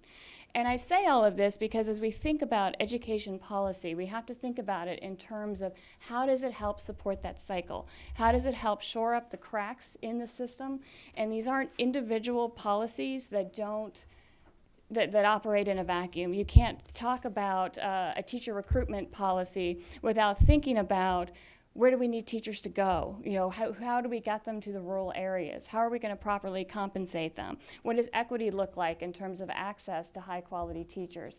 And so this issue, I think, underpins all of them. And so I just wanted to talk you through that one. And then, of course, we're happy to take questions with any time we have left. Chairman. Each of these, Mr. Chairman, are laid out similarly, that there's an overview, an issue overview. We do like a national scan, and then we talk about the relevance for Georgia. Then we get down to what we always call the so what, so recommended action steps. And Senator James was asking a question earlier about what happens, what's DOE doing after Amendment 1 did not pass. Well, we jump on that on the last issue, and the things you've heard today are exactly the things that we're recommending. School systems can't do it alone. These communities sometimes don't have the capacity to improve themselves. We do have some schools that perform very well that are low income schools, but it's really tough for a school to outperform its community. So Superintendent Woods is correct. We all have to come together and work on programs like Pbis, like grade level reading. So we've laid many of those out here. You can see we go from early learning all the way through to the workforce. So hopefully you can read these. And if you have questions as you go through this session, Dr. Rickman and I would be glad to help you. You can, there'll be one of these on your desk. If it didn't get there today, they'll be there tomorrow for all House and Senate members. They're on our website for anyone who'd like to pull those down. And if anyone would like to have a hard copy, if they like me, like to carry it around until you can finish reading it, we'll give you one free copy. After that, we just ask you to pay for postage. They were distributed today, I will say, and I think Representative Abrams distributed them in the House, so everyone got a copy today. We appreciate it. Every House member. So yes. Think Yes, and sir. Tell us again how these were decided on, the 10 issues. Well, we start the issue for next year right now. We've already started. I'll let Dr. Rickman talk about how the process for this past year. Well, we take the partnership staff, we take from January through August and really collecting ideas if there are big legislative debates, if there are big programs being rolled out, what's going on the national scene, what's national research popping up. Then around September, we pull together a policy advisory committee. There are other people like myself, other education advocates. We have people from DOE, people from higher ed, people from early ed, and it's about 30 different people who are involved in state policy, state education policy. And we have a meeting and we talk through all of this. And usually we come up with the 27 top issues to watch in Georgia. And from there, we sort of highlight and figure out, can we combine some of these? How do we want to frame it? And so it really is a collaborative effort to identify those. And we always try to raise up at least one that we feel is a hot topic, but maybe not getting the traction that it should. And I'm proud to say, 3 years ago, Pbis was one of those topics that we raised up. This year, we think student mental health is something that really we need to take a hard look at for us to be successful as a state. I'm glad you're saying that, student mental health, because we're looking now, and we're going to take a tour. We've been offered a tour, and we're going to invite the education members to Whiteford Elementary School, the wraparound services, mental health, all kinds of different people, DFACs, different groups working with them, and we want to see some of these programs that are working. So that's the wraparound services. That is going to be, and Katie Dempsey from the House is working. I think Senator Unneman is doing it in the Senate. So we're looking at visiting some schools that are doing that. Hey, Brooke. Yes, sir. Dana's a real treasure. We're very fortunate to have You better believe it. Taking these things out for a number of years. She does great. I know. And tell us who's on your committee. Some of us don't come like we should, but tell us, Fran's on your committee. Well, there's several people by virtue of their position. Yeah, by position. The House, Senate, and Higher Education Committee chairs. Many of the organizations, the education groups, Superintendent Association, School Board Association, and so on, our chair is always a business leader. Good. Current chair is Kevin Greiner, CEO of Gas South, and our chair-elect is Milford McGurk, who is a managing partner in Atlanta for KPMG. So we always have that business perspective as well. Okay, I wish we could go on, but we appreciate you. Thank you so much. Appreciate that. Chair. All right. Now, in the state, we have professional organizations, and one of our professional organizations that works with us and wanted to come out and present today is our Professional Association of Georgia Educators. We call it Paige, and so I'll have them come forward instead of and let them introduce themselves and tell us what they're doing. Yeah. And introduce their staff with us. All right? As we're making the transition here, I just want to introduce myself because I know time is of the essence. I'm Margaret Ciccarelli. I'm the Director of Legislative Services at Paige. And I am very pleased to have with me here today our Director of Communications, Craig Harper, and two educators from Early County who have driven a long way to talk about our professional learning programs. We have Dr. Bronwyn Reagan Martin, who is the superintendent of Early County Schools, and Teresa Mitchell, a middle school teacher from the district. And I will be running the PowerPoint. Are you going to be using the screen? We hope, but we don't know if we have a connection. Courtney? Do we need to? We don't have a connection. Okay. Yeah, we're just going to use our handout because it looks like the PowerPoint is not going to play without an adapter. Okay. Craig, do you want to take it from here? Thank you, Margaret. Mr. Chairman and committee members. Show us your folders now. You're using this folder here. It's that folder. We do not have a copy of the PowerPoint on the folder. We were continuing to adjust it, but there are materials that I'm going to reference in the presentation, so it's not going to be a hindrance really to what we're talking about. But we thank you for welcoming us to speak to you today. My name is Craig Harper. I'm the Director of Communications for Paige at the Professional Association of Georgia Educators, and we are the state's largest education association with 92,000 members. And those are teachers and leaders, support staff, as well as future educators that make up our membership. We're an independent, non-union affiliated, voluntary membership organization, and we serve as advocates for the best education for all of Georgia's students. As I begin, I'd like to acknowledge and recognize Dr. Eileen McGill, who is our executive director. She was able to be with us today in the audience, as well as our professional legislative staff that many of you know, which Margaret's introduced herself, as well as Josh Stevens, and a new addition for us, an intern, Jonathan Smith, who you will see throughout the session. But as important as the work is at Paige with legislative advocacy, what we really consider our core business is professional learning. And we think it's our responsibility to develop the capacity of educators to do great work that results in higher levels of student success. And so that's why we're here today, to talk about professional learning and its critical importance in improving student achievement, educator capability, school leadership, and school culture. And we believe it's an important topic as you consider policy proposal by Governor Deal's office, as well as from the State Department of Education as they examine its accountability system through their new plan for the Every Student Succeeds Act. Because of these policy discussions that we've just heard this afternoon, there's going to be a great deal of talk in the coming weeks and months regarding how to improve schools that our current ranking system has deemed to be chronically failing. We've heard that word several times today. Included in the materials that you have, we provided you a copy of a study by a professor at the University of Georgia on our state's existing school accountability structure and the stakeholder feedback, as well as stakeholder feedback that was collected by the Department of Education as they've gone around the state and had stakeholders come to meetings and share their concerns about education and the rewriting of the plan to meet federal regulations. Paige really hopes that you and other policymakers will pay close attention to that important information because it strongly reinforces the compelling case that educators have made that A narrowly focused accountability ranking system is a disservice to schools and communities. The stakeholders, if you will read through that material, clearly says from students, parents, and educators that express their experience in schools does not match the ratings and the harsh judgments of CCRPI. They recognize, as Superintendent Woods mentioned a few minutes ago, that student growth can be a very important factor in how we rate our schools and how they're doing, and it's much more than just a standardized test score to meet a benchmark goal. Students do make progress among a wide range of variables, and they may not get to that benchmark, but they are making considerable progress with the help of their educators and schools and their communities.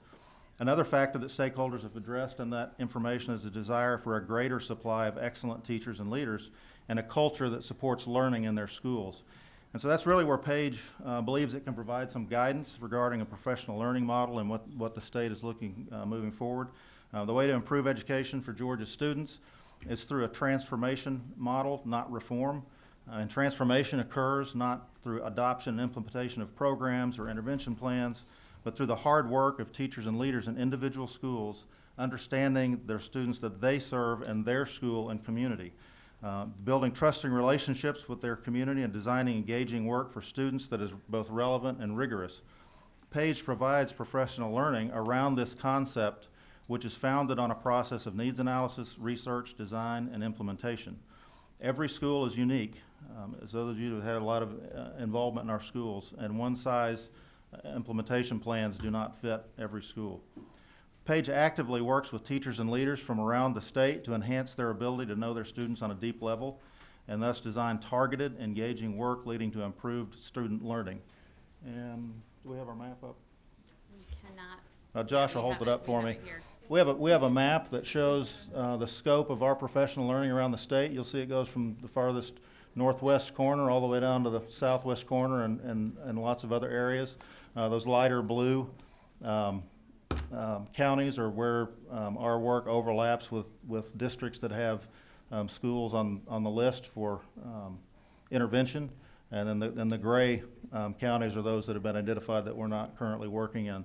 So you can see that our work is all over the state with a wide variety of sizes and types of schools. These initiatives involve direct interaction with teachers, schools, administrators, and superintendents, and it's funded by Paige without regard to Paige membership. So where those initiatives are taking place, those districts are not paying for our involvement and our work with them on an ongoing basis. This year we are working directly with more than 500 educators in 120 schools and 32 districts, and we are connecting with many more than that as we interact with their colleagues during our work. We are in these schools. We are continually working over a sustained period of time with the faculty and staff in these schools. So it may not seem like a big number when you hear 500 educators and the number of schools, especially when you know how many schools and educators we have around our state. But you need to understand Paige does not do one-shot workshops. We don't work with teachers or leaders in isolation. We work with teachers and leaders together in cross-functional teams within their schools and across districts. They're not just sometimes they are with single districts, but most of the time we try to do collaborative work crossing district levels so good ideas can be fostered and shared with those that are around them. Our work spans multiple years so that learning and capacity building are sustained over time. As an example of this work, we've provided you today a copy of our Page 1 magazine.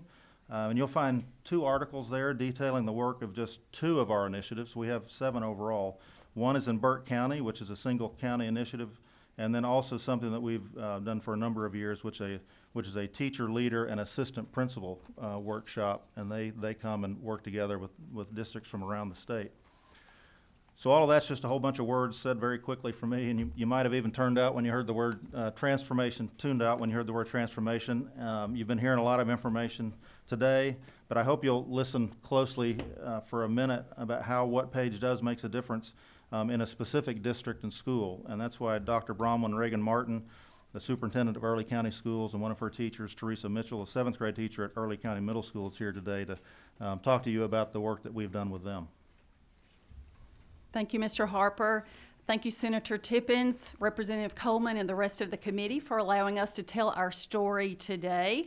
I want you to know that if you come to Early County, you will see those traditional yellow school buses on the road. But in Early County, they're not traditional school buses. They are magical school buses. Because that's our theme this year. We are a magical school system. We have so many wonderful things going on that everything that we're doing this year that is positive is just absolutely magical. So let me ask you, how many of you know where Early County is? Raise your hand. I see that there are a few of you who know where Early County is. Well, here we are in the Gold Dome, and so if you go out and get on 85 south and go south, and then you hit 185 and keep going south, and then you get to Columbus and you get on 27 south and you keep going south, eventually you will make it to Early County. And when you get there, you will be in God's country. Now, here in Atlanta, we are surrounded by skyscrapers and many, many, many lanes of traffic. But when you get down to Early County, you're going to be surrounded by pine trees and peanut fields and cotton fields and dirt roads.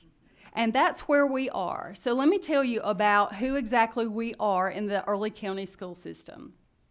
Like I said, we're rural, we're small, we have about 2,200 students.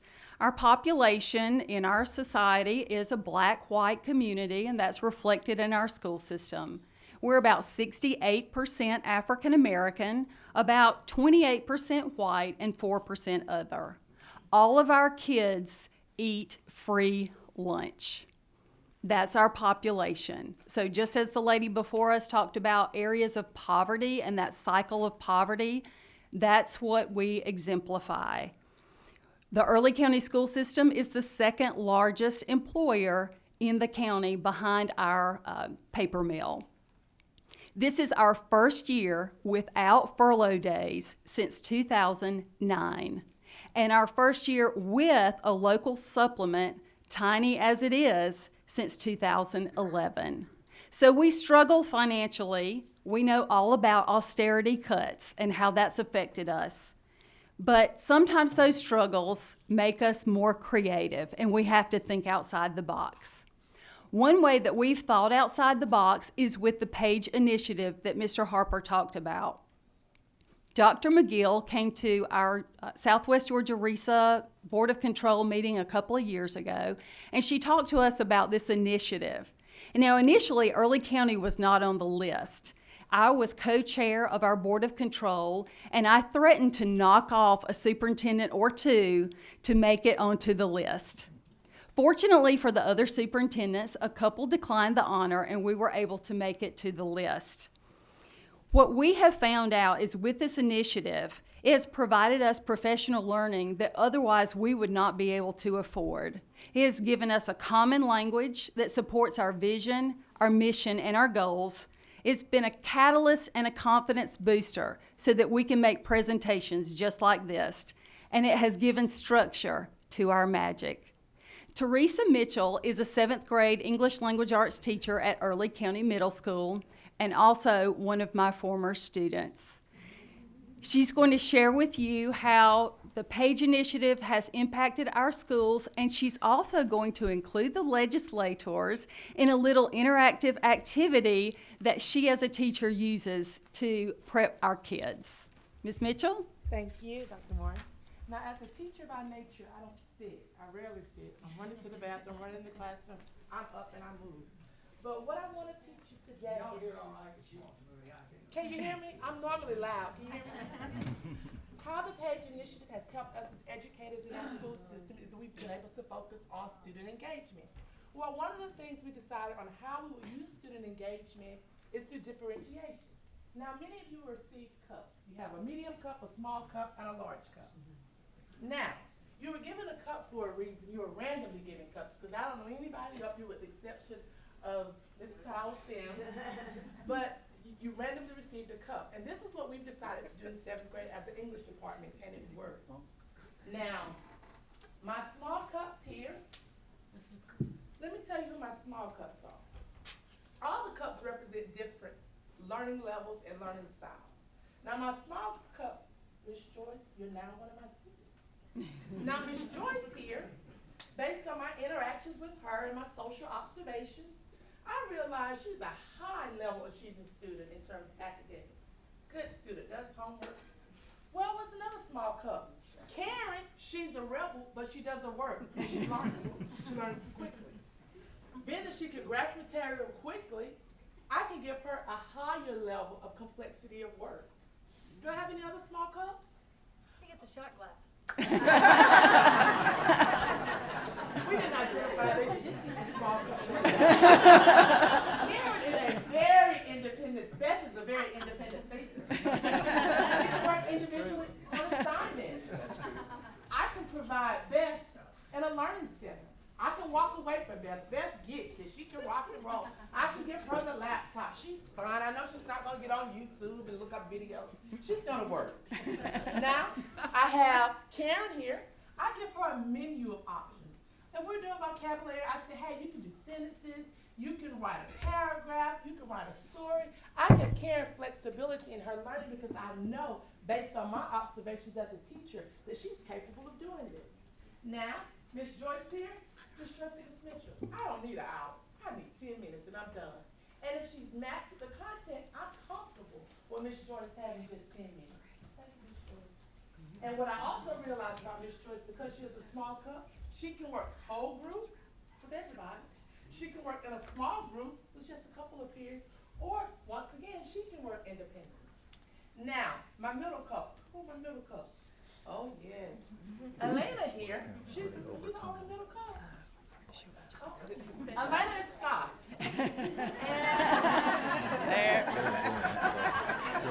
And Matt. Buzz. Okay. I have middle cups here. Now, these are my, what we kind of say, our average learners. It's not a bad thing, because what I realized is he can work independently, but he may also need help. Wes, are you a small cup? No, I'm big time. I can put you in flexible group.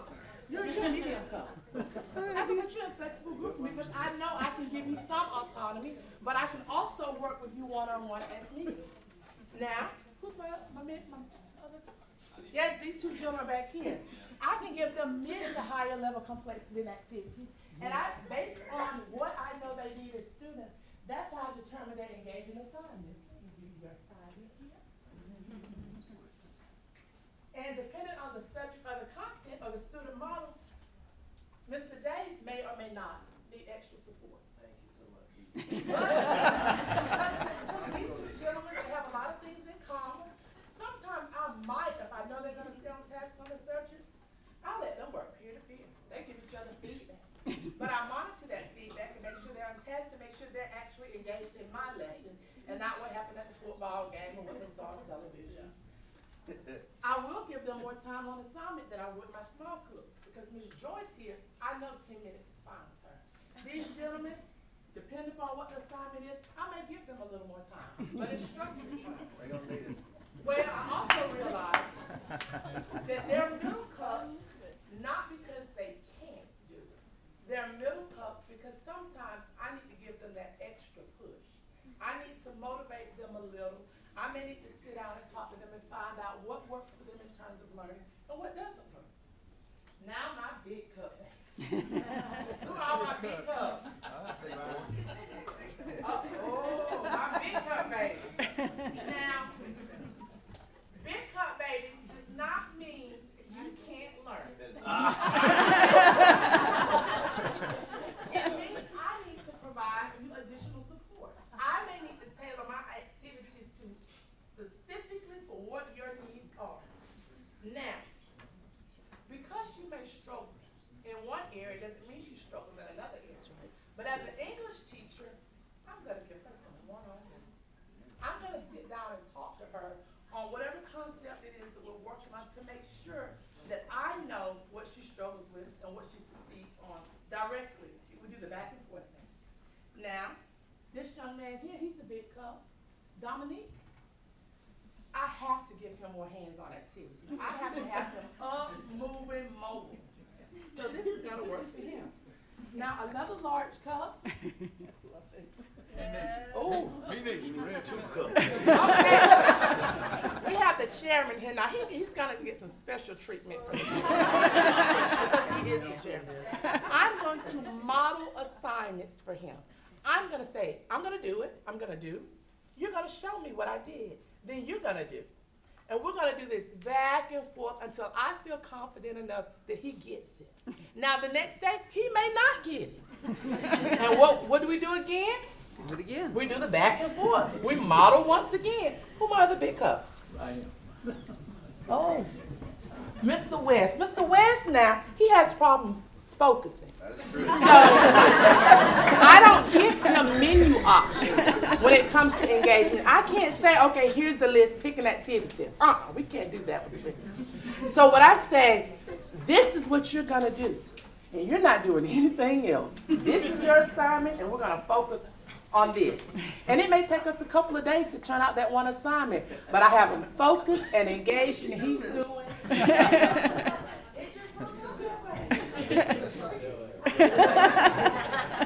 Now also with my large cups, Mr. Chairman, I'm gonna have to pace your assignment. I can't give you the 10 minutes, I can't give you the 20 minutes. I may have to give you 30 minutes today, then we come back, give your brain a rest, and come back the next day and pick up on that same assignment. So we're gonna pace your instructions. Now these two gentlemen down here, oh no, this Paul, Sam. Because she's a big cup, and she normally tries to keep Scott off task. She's throwing things, she's talking, she's kind of rebel back and forth to the office. I may pick her in order to be engaged. She may need 2 teachers. I may put her in my inclusion class, not because she can, but because it may require more of us to engage her. So she's gonna have 2 teachers. And also, she's gonna have a tad bit more time. And I will also, because she's such a rebel, I may have to adjust the questions and my instructions specifically for her. Just because she's in that inclusive setting does not mean she can't learn. I have to put more inside her cup. And when dealing with all of our kids, and especially our big cup kids, I realize that she may also need a few more resources. We may have to bring her mom in more. We may have to get her working with the school counselor, sit her down with the academic coach, and provide her some additional interventions. And this is how we come up with our engaging activities. If we don't know what our students need, there's no way you can engage them. I can come up with the best lesson in the world, but if it's my lesson and it has no meaning to the kids, then it's simply my lesson. So finding out what they need and meeting them where they are and providing the services that they require is how we in Early County engage our kids. Now, as lawmakers, when you're thinking about the policies that you're focusing on, think about what it is you would like to see placed in your children's cup. What it is that you want to see put in your niece's cup, your grandchildren's cup, or any other children around the state of Georgia. What is it going to take to fill their cup? Thank you.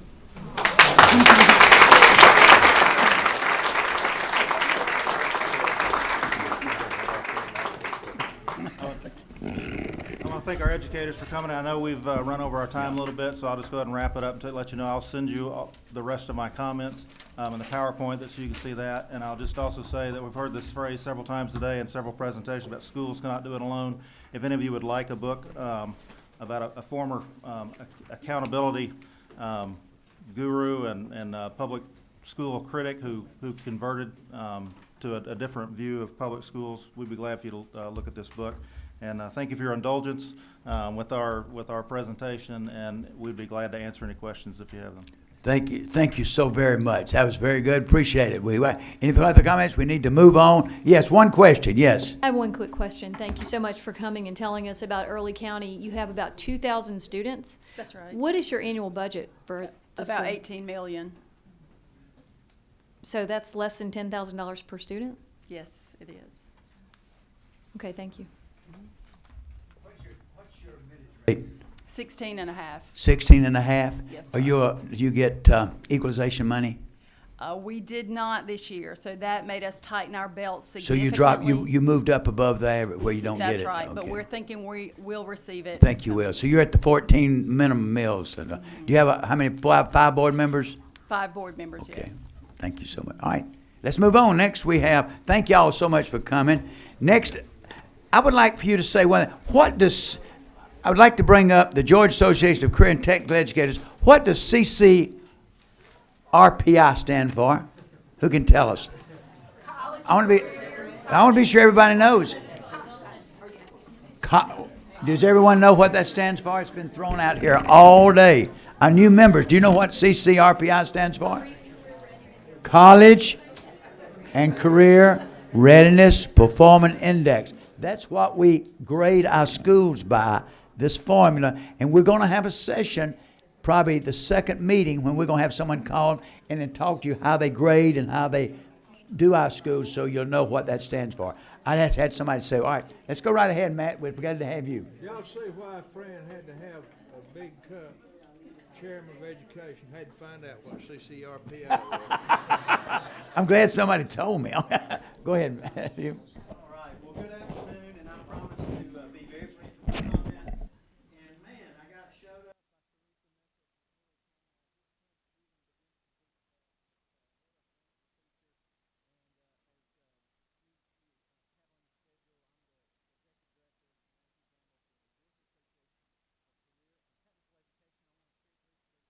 You today about a few things that are going on in our state with career and technical education. First, I want to also mention that Miss Fenna Petty from Murray County. Fenna, please stand up and let everybody see you.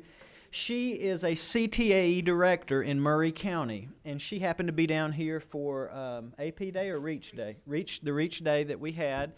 And I asked her to stay for my comments today, and she did. So you get the award for staying when I know you probably could have gotten home in front of the traffic. But Fenna is also matched by CTA directors in every school system across the state. You have a CTA director in the systems that you represent, and they are responsible for administrating the CTAE, Career Technical and Agricultural Education programs that are in our public schools, which are, again, across the state of Georgia. You know, Matthew, I'm going to do this. I think it's critical. If she could tell us what REACH is, I know, but I want to be sure everybody on this committee knows what REACH stands for. Where are you? Stand up, stand up. Tell us, listen to this. This is critical, people. It's great. REACH. Realizing educational achievement can happen. And what does it do? It takes 7th graders, and when they turn 8th graders, they become REACH scholars. Each system that is in the program now, they get either 5 or 8 students. Depending on the wealth of your county, you raise anywhere from $1,500 to $2,500 per student one time. And when those student graduates, they can go to a technical school, a 2-year college, 4-year college. They are guaranteed the $10,000 scholarship through the Georgia Student Finance Commission. Many schools have doubled it, some schools have tripled it, some schools have quadrupled it. So when my students, I have the first year, when my 8th grade students are seniors, I will have 25 REACH scholars. I will only have had to raise $30,000 with a guaranteed payout of a minimum of $250,000. And the businesses help you raise that money, and those kids are guaranteed a college degree or a technical degree, plus they have to keep a 2.2 average, and it's wonderful. That program is great. All right, I'm proud of it. I'm sorry. Go ahead. No, that's fine. That's fine. Thank you, Fenna, for being with us today. Let me start with a success story. And if you'll turn your attention to the slides, this is John L. Simpson. And John L. is from Donaldsonville, Georgia, which, as I'm sure everybody knows, is a small town in Seminole County. If you go any further south, you'll be in Florida, and if you go any further west, you'll be in Alabama. John L. graduated from Seminole County High School in 2012, and that fall he was one of exactly 4 students from Seminole County who enrolled in the University of Georgia.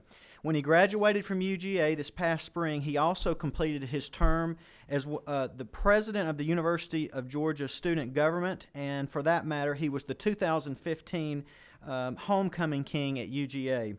John L. is a long way from Donaldsonville, and he will tell you that his involvement in career and technical education and the future business leaders of America played a huge role in him getting there. One of John L.'s teachers, Miss Kim Orrick, who happens to be a past president of our association, took him under her wing, and she steered him into some of the business education courses that he took at Seminole County High School, and of course into his FBLA chapter. One of the great things about FBLA is that it trains and encourages young students to be public speakers. As a sophomore in high school, John L. made it to the FBLA national competition in Nashville, Tennessee, and he won first place. His senior year in high school, he was named one of the top 15 future business leaders in the nation. I want you to think about that for a minute. A young student from Donaldsonville, Georgia, competing successfully with top students from all over the United States of America. John L., who has been thinking about going to law school here lately, will tell you how important all of these experiences were. It gave him a chance to see the world beyond Seminole County, and that influenced him in a way that as he said, it helped him to be more accepting of other people. It was also a huge confidence builder. As John L. told me earlier this year, it just gives him a different level of confidence finding out that you can compete with students from all over the country. It made him believe that there was nothing he couldn't do if he put his mind to it. That is a huge part of the value of career and technical education at the secondary K-12 level. And it's one of the reasons that I tell people that CTAE is probably one of the best kept secrets in education in the state of Georgia. Please don't get me wrong. I think all academic coursework is important: English, math, history, social studies, foreign languages, the fine arts. But CTAE gives students an opportunity to take a lot of what they learn and actually apply it in different ways. And I just want to briefly run through a few statistics that you may or may not be aware of. You all have been given a copy of the annual CTAE report that the Department of Ed produces every year, and this information is in there. But last year in 2015, or we're working on 16 data now, but we have the 15 data, 60% of all students in the state of Georgia took one or more of our courses, and 57% at the middle school level. 577,000 students statewide, both combining middle school and high schools, in 181 school systems were involved in career and technical and agricultural education.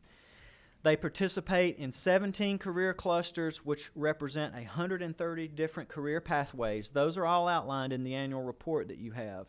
There's opportunity to earn industry credentials from 300 plus assessments. And if you also look at the post-secondary level, which is the technical college system, they had in 2015 143,648 students served by the 24 colleges around the state. One of the things that we are most proud of is that in 2015, students that were enrolled in our courses had close to a 95% graduation rate in the state. And this is not the night that the lights went out in Georgia. But we're really proud about that. And don't get lost in the acronyms, because this is what for many years was known as vocational education. But I can assure you that if you walk into any school and go visit these programs, you will see that they have advanced and they have modernized, and that is thanks to your commitment and support to make them be better and to help them be the very best that they can be. Georgia has for a long time played a role in career and technical education at the national level. It started 100 years ago with Senator Hoke Smith and Representative Dudley Hughes from right here in Georgia that started the first federal legislation that funded vocational education. That rolled out nationally. That program has been in existence again now for over 100 years. We're celebrating that this year. It was in existence for 50 years before the United States Department of Education ever even existed.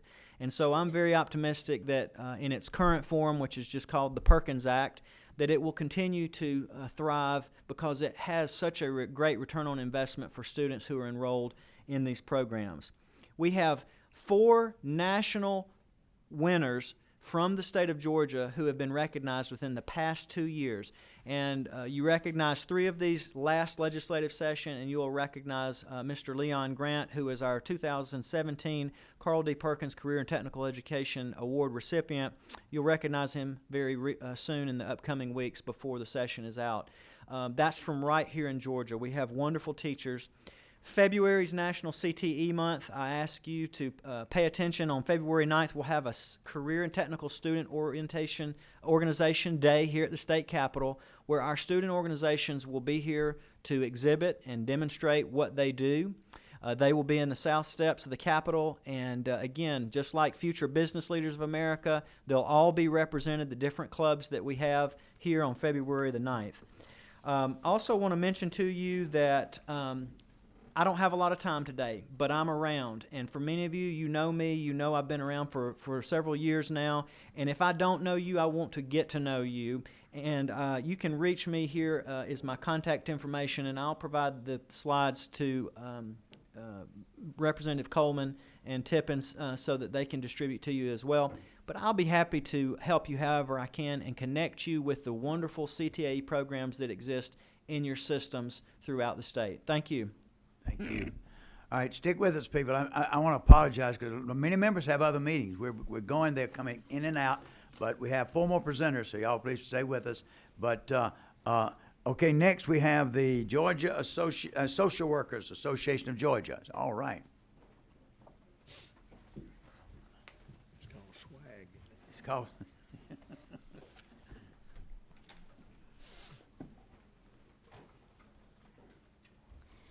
Good afternoon. I'm the Vice President of the School Social Worker Association of Georgia. I would like to take this opportunity to thank you all for the invitation of the Joint House and Senate Committee meeting. Here today, I have our President, Ms. Cynthia Turner, and thank you, and our Legislative Chair, Ms. Denise Revels. School social workers work closely with administrators, teachers, faculty, staff, students, and families, and we would like to offer our services in all capacities to help address the major issues being addressed today. School social workers are the primary mental health professionals on school campuses throughout Georgia. Although we are effectively utilized in this manner, we are often described as the liaison or resource guide instead of mental health professionals who complete assessments, create safety plans, and provide recommendations regarding ongoing care for our students. We have specialized training to meet students' social emotional needs, realizing that schools often are the first place where symptoms may be manifested. With the shift towards mental health, we are asking that we are considered the forefront of the conversation to address mental health academic needs for our students. As team members with our schools and their strategic plans, we advocate, provide collaboration with the issues of attendance, dropout, discipline, mental health, special education, and community violence that impact our school cultures and the ability of our students to receive the education that we are providing. In addition, we serve on student support teams and 504s. To support and help, as well as develop educational intervention plans in the best interests of our students. Now, as you all may know, the current ratio is 1 social worker to 2,475 students. We as social workers are serving at any given time 4 to 5 schools. Now, with taking that in consideration, we are faced with issues such as the homelessness, the suicide, the teen pregnancy, and take into consideration the various issues that go along with that as well. Additionally, the foster care, the drug addiction, and overall poverty, especially when we come to look at our schools that are underperforming. And I'd like to just say that when we look at all those issues and take all those things into consideration, there are not nearly enough school social workers to satisfy the needs of our students. On any given day and time, we are faced with issues where one school may call us for a child abuse, and the other school may say that there's a suicide case. Now, of course, we are faced with a dilemma to say to ourselves which case will take precedence during this time, knowing that we are not adequately able to provide the services equally in both of those serious cases. I'd like to take you through a short journey, if I may, through at least about 2 cases that are ongoing and that we can be faced with at any point in time throughout our day. There's a mom with 2 young men. One is in middle school, the other is in high school. Now, this high schooler became very agitated, began to act out. Administration could not figure out what was going on with him. But as social workers, it is our job to build rapport with our students to ensure that they feel safe and secure within their environments. Now, with that being said, due to the multiple times that this has occurred, I, as a social worker, was called upon to try to identify what was going on with this young man.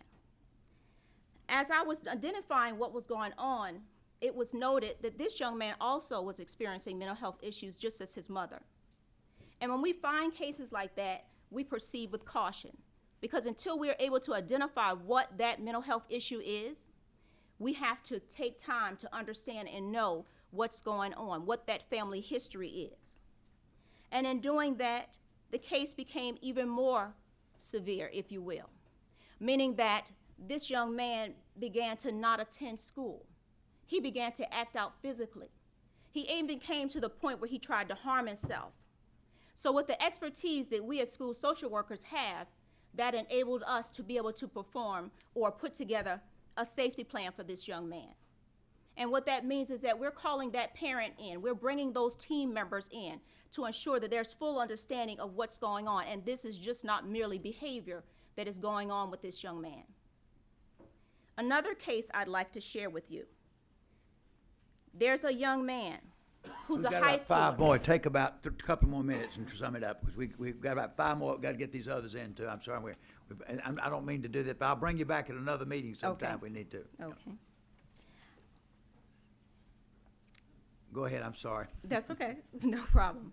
Well, just to sum it up, it is vitally important that we remain at the forefront of each of these cases and students that we are following, because cases can come up at any point in time with our students with the understanding that it's just not behavioral issues. We have to peel back the layers just as we do an onion to find out and identify what is truly going on in each and every case that we're dealing with.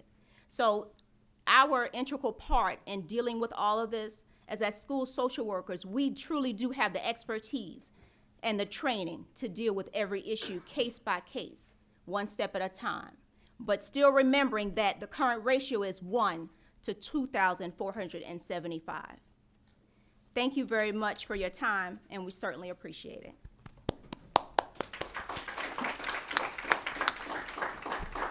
All right, Georgia Speech and Language Hearing Association.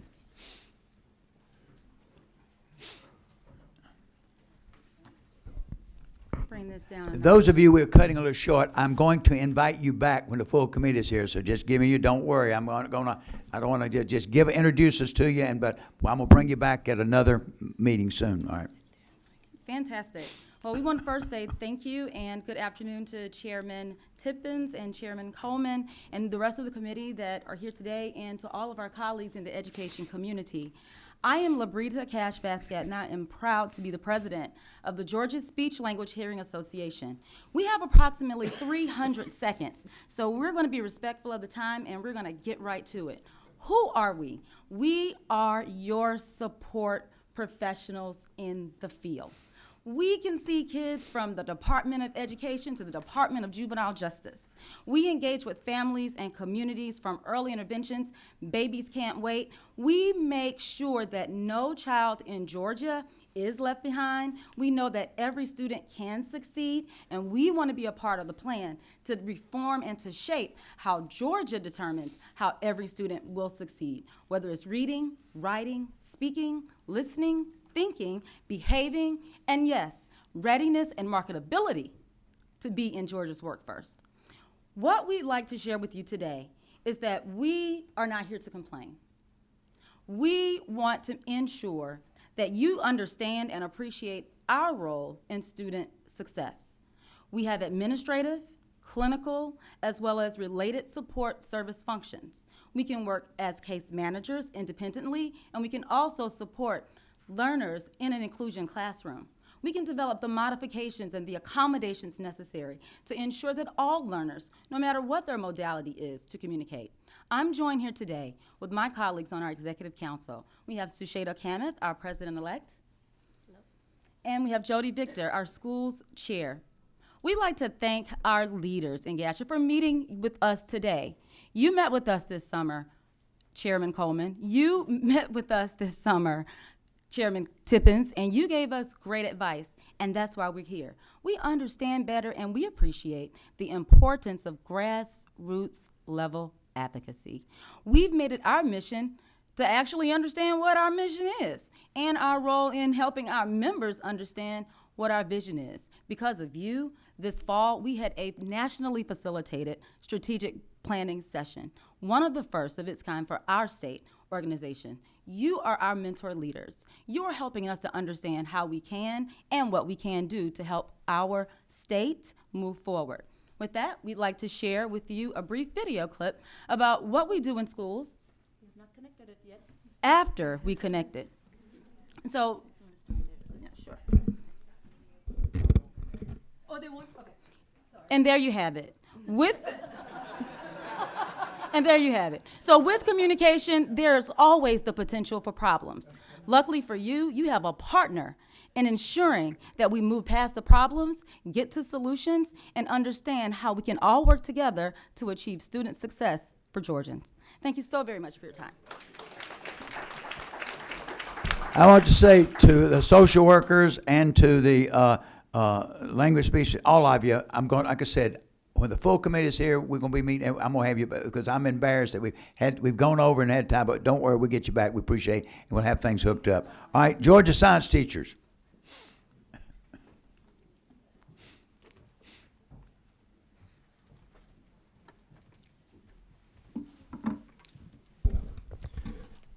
Thank you for having me. I'm Donald White. I'm the president-elect of the Georgia Science Teachers Association. I represent about 2,000 science educators throughout the state of Georgia in all grade levels, pre-K through college.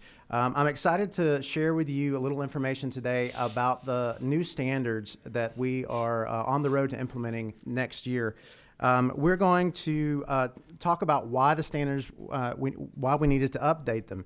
The Georgia Performance Standards were good standards, but we know in the engineering world we focus on continuous improvement. And one of the things that we noticed with the implementation of the Georgia Performance Standards was that it was extremely heavy on content, the facts, figures, formulas of science education, and much less focus on the processes of science and engineering, which we think are the most critical for our students to be able to carry forth. One of the things that I noticed about my students is that they were pretty good at trivia. But I'm pretty sure you can't make a career out of trivia.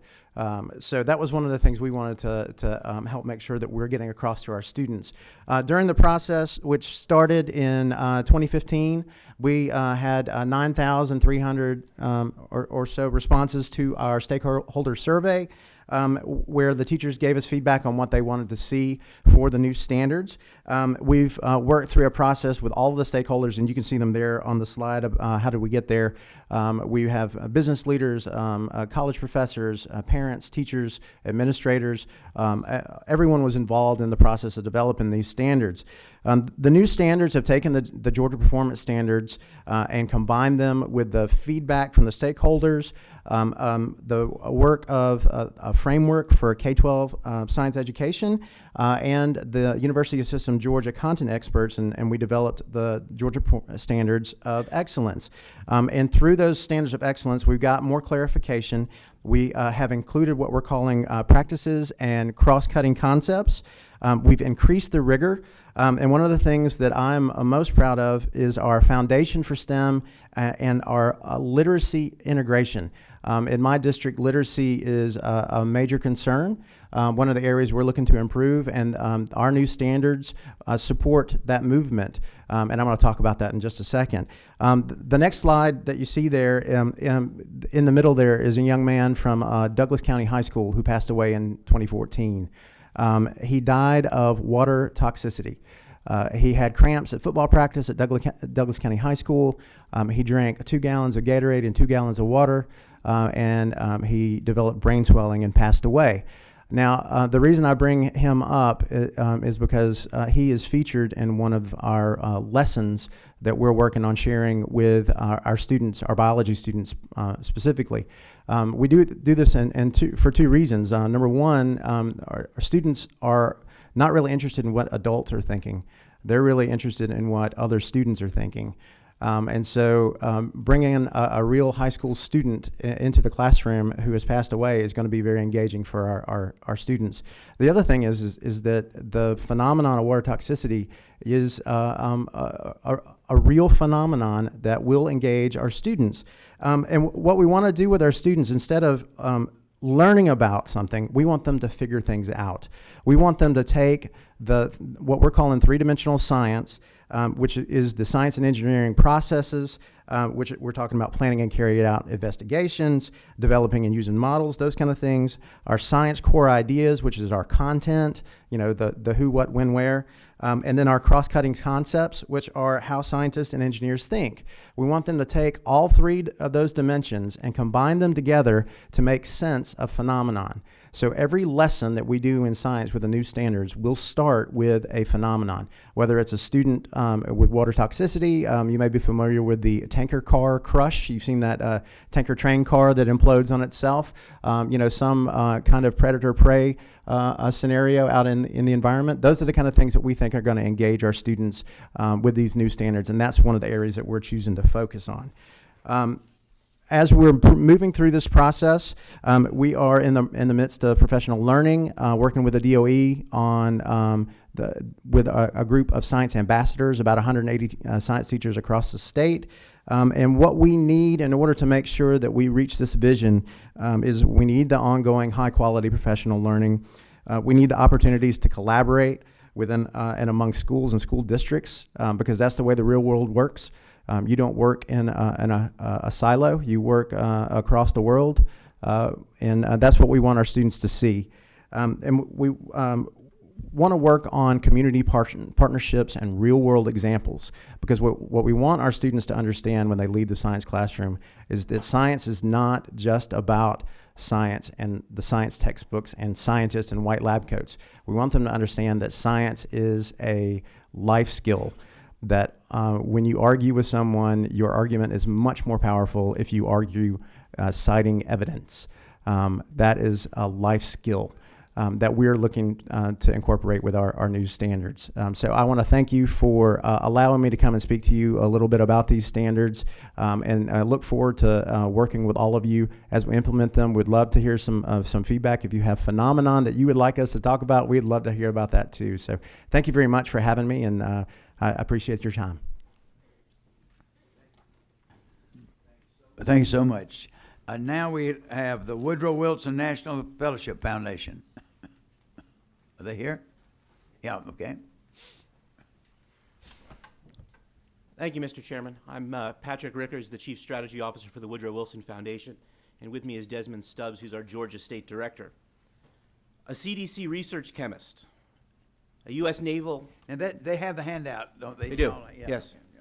A U.S. Naval nuclear reactor operator, small animal vet, a USDA biological science technician, technical director with NOAA, U.S. Army chemical school graduate, senior launch mission manager at NASA, an engineering PhD. These are just some of the individuals who have decided to become STEM teachers in high-needs schools here in Georgia because of the Woodrow Wilson Georgia Teaching Fellows Program. With so much talk about the struggles to convince exemplary individuals to pursue careers in teaching, Georgia is becoming a national leader when it comes to recruiting, preparing, and supporting exemplary STEM teachers. Through the Georgia Teaching Fellows Program, innovative teacher preparation programs are currently underway at Columbus State, Georgia State, Kennesaw State, Mercer, and Piedmont. We've worked with these institutions of higher education to create more effective teacher education programs focused on a year-long classroom experience, rigorous academic work, and ongoing mentoring. By focusing on the clinical experience and giving prospective teachers as much time in K-12 classrooms as possible, these programs ensure all of their graduates understand the challenges of teaching in a high-needs school, and all are prepared to succeed as teachers of record from day one. When this program was established in Georgia in 2013, it was done recognizing that effective teacher preparation is a critical challenge for the state. High-quality teacher preparation not only affects student learning outcomes, but it also has a direct impact on our economy, our community, and our citizenry as a whole. This program was created to help contribute to the University System of Georgia's initiative to produce 20,000 new teachers by 2020. Today, you'll find Georgia Teaching Fellows working in 20 high-need urban and rural school districts across the state. Each teaching fellow earns a master's degree with a participating institution. Each commits to teaching in a high-need secondary school in the state for at least 3 years. And each receives 3 years of mentoring once they're teachers of record to help them stay classroom ready and successful. Currently, the Woodrow Wilson Foundation is working across the state to recruit its third cohort of teachers. The first class, announced by Governor Deal in 2015, is now teaching in Georgia schools. Second class is completing their master's degree programs right now. We're fortunate to partner with the Georgia Partnership, who you all heard from earlier today, on this important effort. We also would not be here were it not for the generous support and faith given by the Woodruff Foundation. We would not have made this progress we collectively have made were it not for the leadership demonstrated by the governor, chief state school officer, the SHIO, and legislative leaders like yourselves. Georgia is the 5th state to offer the Georgia Teaching Fellows Program, following Indiana, Michigan, Ohio, and New Jersey. The Georgia program has been able to learn from the previous work of these states, learning from their struggles and building from their successes from the start. Looking at these other programs, we can see the impact the Georgia Teaching Fellows Program can have. A future where students in teacher fellow-led classrooms are outperforming their peers when it comes to math and science performance. A future where effective teachers remain in high-need schools as a career, not just for a year or 3. And a future where colleges and school districts are working together to ensure a pipeline of strong STEM teachers prepared to meet the needs of our local schools.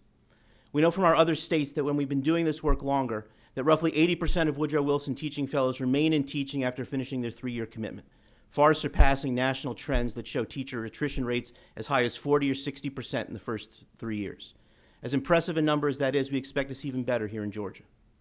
Teaching Fellows Program is not a cookie-cutter effort, far from it. The Georgia Teaching Fellows Program was created specifically to meet the needs and expectations of Georgia, its schools, and its communities.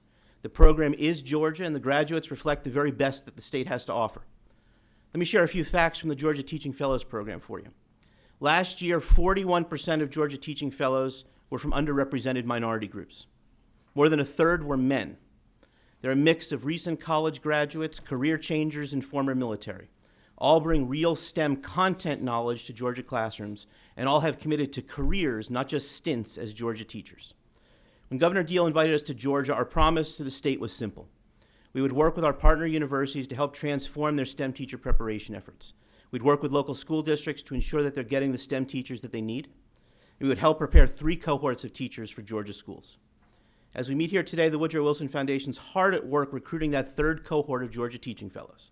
It's our hope that the legislature sees the value of the program plays in recruiting and preparing excellent educators who might otherwise have never considered a career in teaching here in Georgia. It's our hope that you can see the impact that the program is having, and that the state of Georgia continues this program, sustaining the Georgia Teaching Fellows effort and ensuring generations of effective STEM teachers for the state's high-need schools. Thank you. Yeah, if you would, stick around after. I'd like to Yes, talk sir. with you, because this is, I have several questions I'd like to ask, but I want to get them. So stick around if you would. I'd like to talk with you. And the social worker, she's still here, the lady that presented. I'd like you to stick around. I'd like to see you to have some questions for you too. I'd like to, all right, thank you so much. And at the community, let's give them a hand. I appreciate it. Now, communities and schools.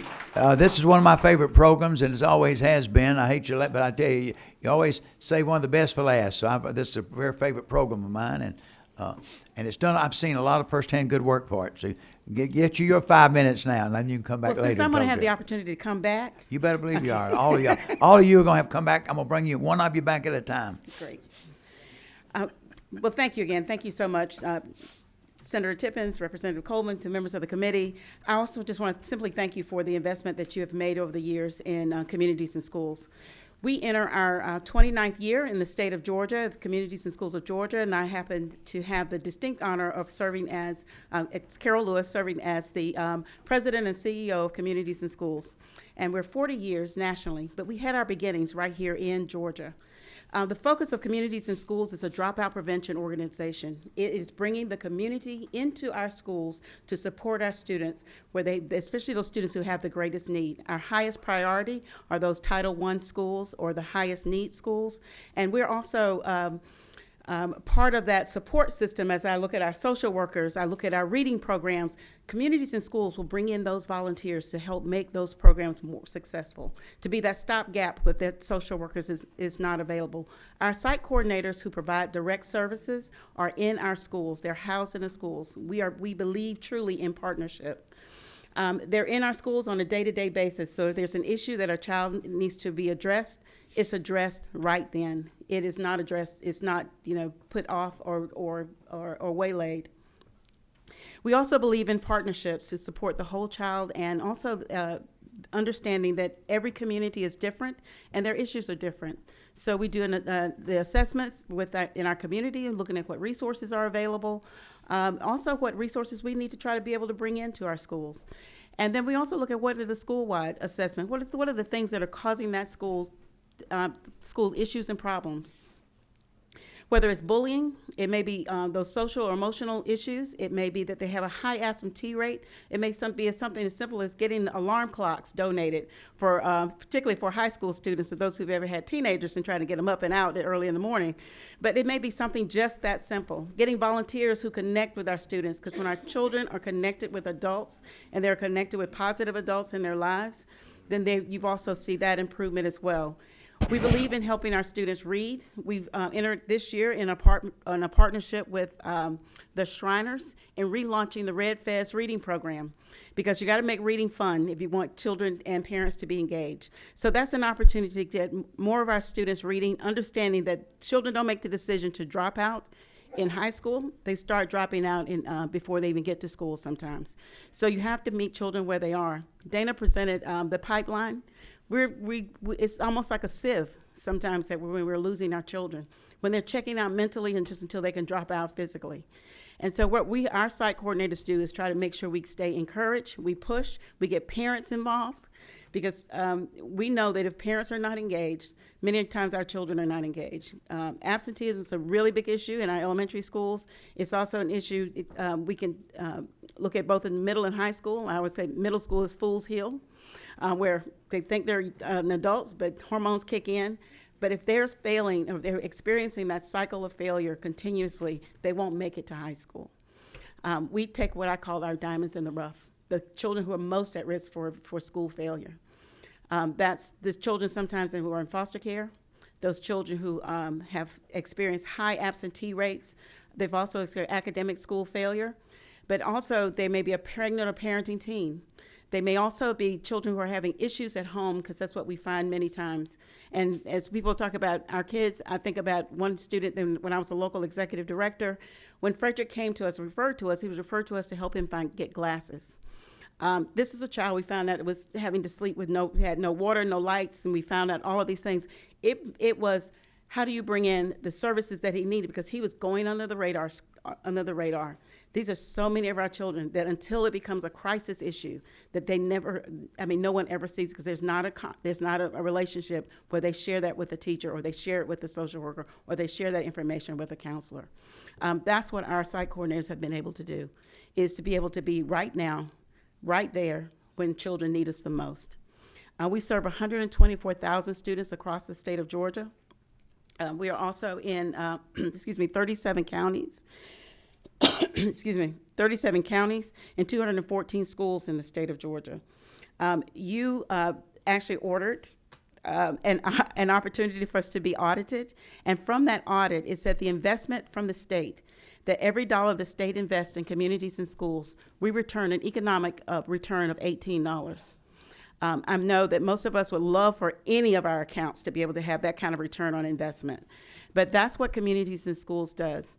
Also for the dollars that are raised by the state or are provided by the state, our affiliates across the state also raise about over $13 million that they bring into the economies of the communities that they're in. So since I have an opportunity to come back again, I will, if there are any questions. So. Well, we appreciate that, and like I said, I'm going to bring the last group back one at a time to speak to the committee, so I appreciate you coming, and thank you so much. Yes. And I do know. And I want to say that to everybody here, we had 12 additional groups that wanted to speak. People want to get before you. They want to get before you. We could have been here 4 hours. I could not believe the groups that wanted to speak to us. They're yearning for this. They want you to know what their needs are. And what I think is so interesting, I did not hear one time anybody asked for more money. They simply said, look what we are giving. And that's what was appreciated. Look what we're giving and what we're doing. So we're going to try to bring some of these others in. Each of our education meetings will have about 30 minutes before we start, just to have the full committee where they can hear what these things, what these people are after. But I appreciate everybody coming. If those that I asked, if they would stay, I'd appreciate it. I'd like to talk with you a few minutes, and I have a couple of questions. And anybody have anything good for the order? See the House Committee tomorrow, and I promise you it won't be about 30 minutes. We're going to organize, so 2 to 3 tomorrow. Thank you so much. You're adjourned. I want to, Senator, do you want to say anything? Amen? Amen. Amen.